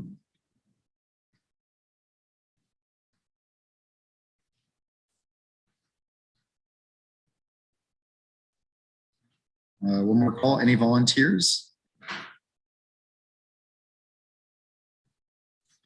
Okay, I will. Oh, I'm sorry, Councillor Holland. I'm sorry, I missed your hand there. You're volunteering? No. Okay, Councillor Holland. Yes. Question? Yeah, and this will be the first of when we ask this probably multiple times. So the date and time of the meetings, date and time? I believe it is the second Wednesday of every month. Help me out, Councillor Hill, 6 p.m. Is that right? Yeah. Yes, Your Worship. It's right now, or not. It would be well over by now, but it did start at 6 o'clock tonight. Yeah. Okay. Last call. Any volunteers? Okay. Yeah, so I will ask then for a motion to defer miscellaneous business item number 2 until our next council meeting. The practice. Oh, I'm sorry, just the second paragraph. Yes, that's true. Okay, so let's do this in two stages. So first, moved by Councillor Hill, seconded by Councillor Hutchison, that the resignation of Councillor Neal from the Downtown Business Improvement Area Board of Directors be received with regret. Now I'll ask for a motion to defer the second paragraph, which is the appointment of a replacement councillor. Can I have a mover and a seconder to defer to the next meeting? Moved by Councillor Hill, seconded by Councillor Doherty. All those in favor? Opposed? And that's carried. Okay, number 3, moved by Councillor Holland, seconded by Councillor Osanek. That is requested by Carrie Tadu, Victim Services of Kingston and Frontenac. Council proclaimed December 6, 2021 as National Day of Remembrance and Action on Violence Against Women in Kingston. Number 4, moved by Councillor McLaren, seconded by Councillor Kiley. Whereas members of council have indicated their choices to serve on the undernoted committees boards for the terms shown below, whereas there are sufficient vacancies to accommodate each councillor. Resolved that the following members of council be appointed to serve on the undernoted committees boards for a term ending November 14th, 2022. Appeals Committee, Councillor Hutchison, Councillor McLaren. Arts, Recreation and Community Policies Committee, Councillor Bohm, Councillor Holland, Councillor Hutchison, Councillor McLaren, Councillor Neal, and Councillor Osanek. Central Pittsburgh Drain Committee, Councillor Osterhoff. Court of Revision, Councillor Hill, Councillor Holland, Councillor Kiley. Environment, Infrastructure and Transportation Policies Committee, Councillor Doherty, Councillor Holland, Councillor Neal, Councillor Osterhoff, Councillor Osanek, Councillor Stroud. Heritage Kingston, Councillor Doherty, Councillor Osterhoff. Kingston Environmental Advisory Forum, Councillor Doherty, Councillor Neal. Municipal Accessibility Advisory Committee, Councillor Neal. Rural Advisory Committee, Councillor Bohm, Councillor Osterhoff. Taxing Commission, Councillor Chappelle. Okay, so now number 5, moved by Councillor Chappelle, seconded by Councillor Osanek, where there are more applications from members of council than vacancies for the following committees boards. Therefore, be resolved that council select the members of council to be appointed to serve on the following committees boards for term ending November 14th, 2022. Now, generally, my standard practice is before we start doing votes, I do give an opportunity if there are any councillors that wish to withdraw their names from any of the listed committees. So I'll do that first. So first I saw Councillor Hill. So I will withdraw from Tourism Kingston.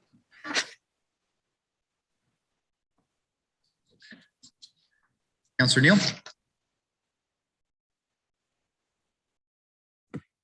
Councillor Hill beat me to it. It's a great committee. I was willing to step down. Will that leave enough councillors to be able to serve as required? Yes, it will. Yes, it will. So if you withdraw your name, then it would be Councillor Holland and Councillor Osterhoff on the Tourism Kingston board. Thank you. Okay, Councillor Osanek. Thank you, Your Worship. I'll withdraw from the Awards Committee. Councillor Doherty. Thank you. I'll withdraw from the KFHC.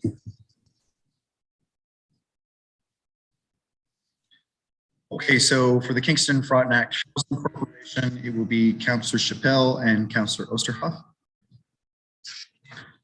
Councillor Holland. Thank you.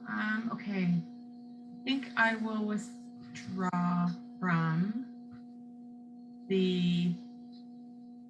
definitely from Rural Urban Liaison Committee. Not that doesn't sound very interesting, but it would be brand new for me.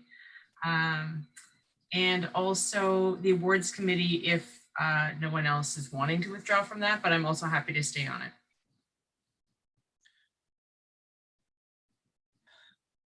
Councillor Kiley, were you responding to Councillor Holland? Okay, so Councillor Kiley, I'll give you the floor for a minute. What would you like to say? Or just directly in relation to the Awards Committee, I can sit down and make room there.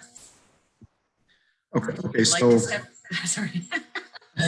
so here's the general practice, just to avoid the situation. So it's whoever I recognize first, and I do try to be fair. I just go by the order of hands that I've raised. So Councillor Holland, I recognize you. So that means that you have the first opportunity to withdraw. You can either change your mind or you can withdraw, and then based on your answer, then I can move to another councillor if needed. Councillor Holland, ball's in your court. I'm looking for a nod or an indication of some sort on what to do with the Awards Committee. I'm happy to stay if that's good, and I'm happy to go if that's good. Stay or go. It's hard to know. This is a mild abusive process, but I will avert my eyes while this is. I'm withdrawing from the other one. So I think I'll leave the awards committee, and then I'll perhaps be able to put my name forward for something else as needed. Next is Councillor Stroud.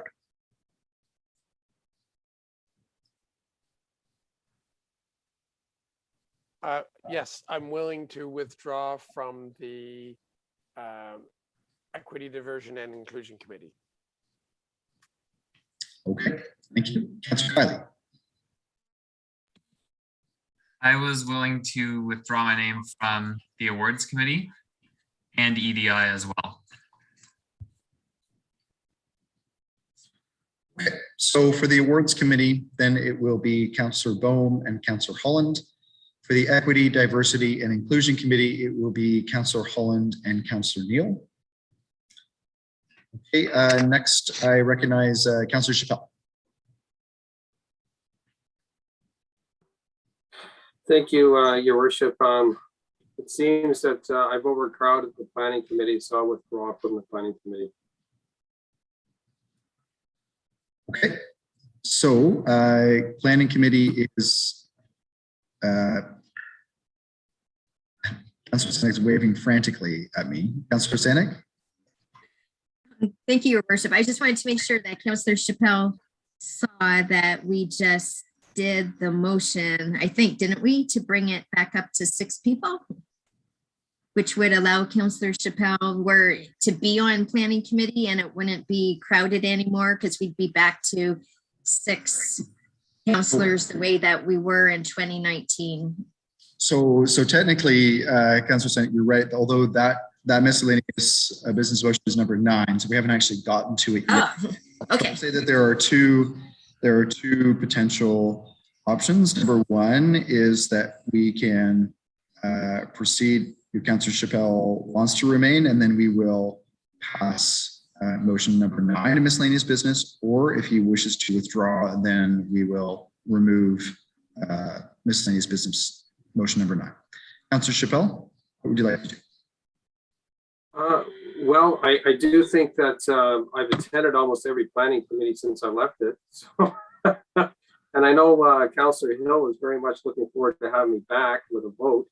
So I would like to stick around if I can. I didn't realize that it's that far down. So give me 1 minute to confer with the clerk.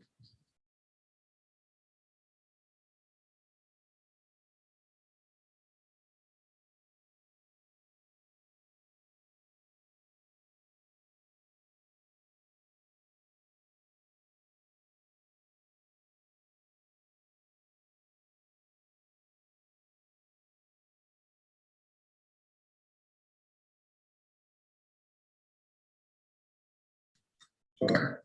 So then with the consent of council, we'll move up to miscellaneous motion number 9 first. It'll move by Councillor Osanek, seconded by Councillor Neal, that a bylaw be presented to council and given all 3 readings at its meeting scheduled for November 16th, 2021, in order to amend the bylaw as amended, being a bylaw to define the mandate and meeting procedures for committees established by the Corporation of the City of Kingston, to revise planning committee composition and schedule a 4 to read 6 members of council. So we'll just call the vote on that. All those in favor? Opposed? And that's carried. Okay, so having done that, then planning committee is now Councillor Chappelle, Councillor Hill, Councillor Hutchison, Councillor Kiley, Councillor Neal, and Councillor Osanek. Okay, that leaves 1 committee with 1 too many councillors. The Rural Urban Liaison Committee. We have 2 spots for councillors. We have Councillor Bohm, Councillor Osterhoff, and Councillor Stroud. Councillor Stroud? There's no need for a vote. I would have been a new member, so I will withdraw. Okay, so Councillor Stroud is withdrawn. So the Rural Urban Liaison Committee then is Councillor Bohm and Councillor Osterhoff. Okay, moving to number 6, moved by Councillor Stroud, seconded by Councillor McLaren. Whereas there are fewer applications for members of council than vacancies for the following committees boards, therefore be it resolved that council select the members of council to be appointed to serve on the following committees boards for term ending November 14th, 2022. Okay, first for the Administrative Policies Committee, we are looking for 6 councillors. Right now we have Councillor Bohm, Councillor Chappell, Councillor McLaren, and Councillor Osterhoff. We have 2 volunteers for the Administrative Policies Committee.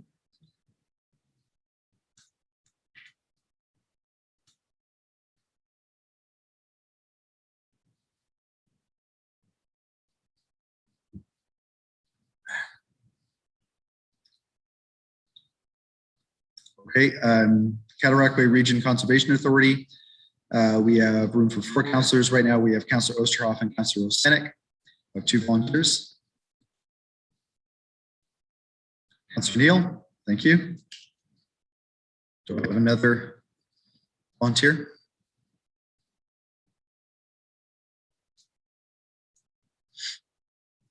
Okay, Court of Revision Drainage Act.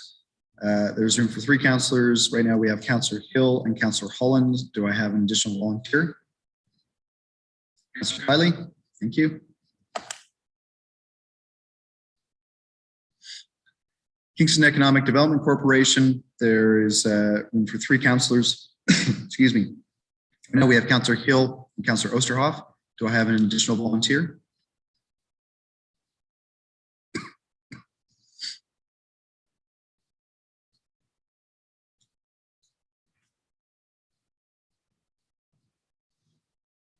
Okay.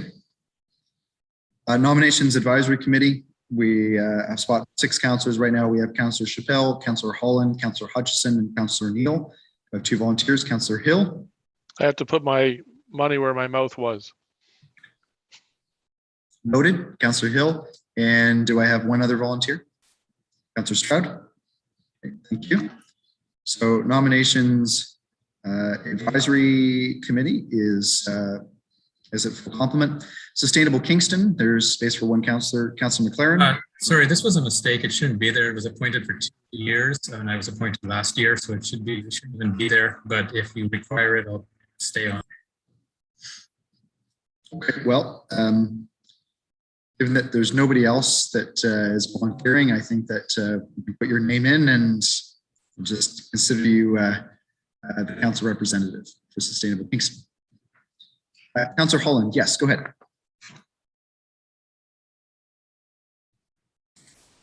Thank you, Mayor Patterson. I'll put my name forward for Administrative Policies Committee. Thank you. Councillor Doherty. I'll put my hand up for that too. I think we require 2 additional ones. Okay, thank you. So now the Administrative Policies Committee is at full complement. We have Councillor Bohm, Councillor Chappell, Councillor McLaren, Councillor Osterhoff, Councillor Holland, and Councillor Doherty.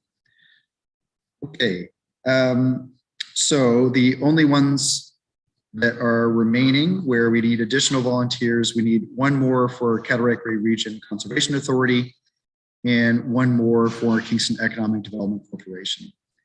Any additional volunteers for either of those?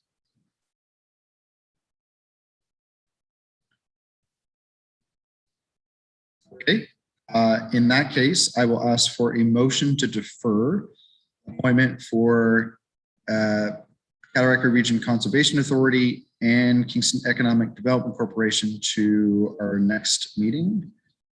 Can I have a mover?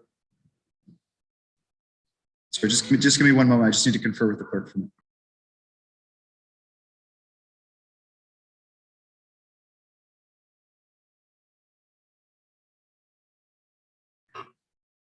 Sorry, what we will do instead is we'll make the appointments as is, and then at our next council meeting, we will bring forward an additional opportunity for 1 more councillor to sign up, just so that we're not deferring the appointments of those councillors that have already put their name forward for those 2 committees, if that makes sense. Okay. Any other questions? Everyone's clear on that? Okay, moving on, number 7, moved by Councillor Hill, seconded by Councillor Doherty. Whereas the City of Kingston Emergency Response Plan requires an emergency designate for the mayor and an emergency designate alternate for the mayor. Therefore, be it resolved that in accordance with the City of Kingston Emergency Response Plan, Councillor Bohm be appointed for a term of 1 year or until replaced as the emergency designate for the mayor, and that in accordance with the City of Kingston Emergency Response Plan, Councillor Holland be appointed for a term of 1 year or until replaced as the emergency designate alternate for the mayor. And then finally, number 8, moved by Councillor Holland, seconded by Councillor Hutchison, that as requested by Liam Martins, Kingston Interval House, Council proclaim the day of November 25th, 2021 as International Day for the Elimination of Violence Against Women in Kingston. Okay, so on all those miscellaneous business items, we will call the vote. All those in favor? Opposed? And that's okay. We have no new motions. Are there any notices of motion?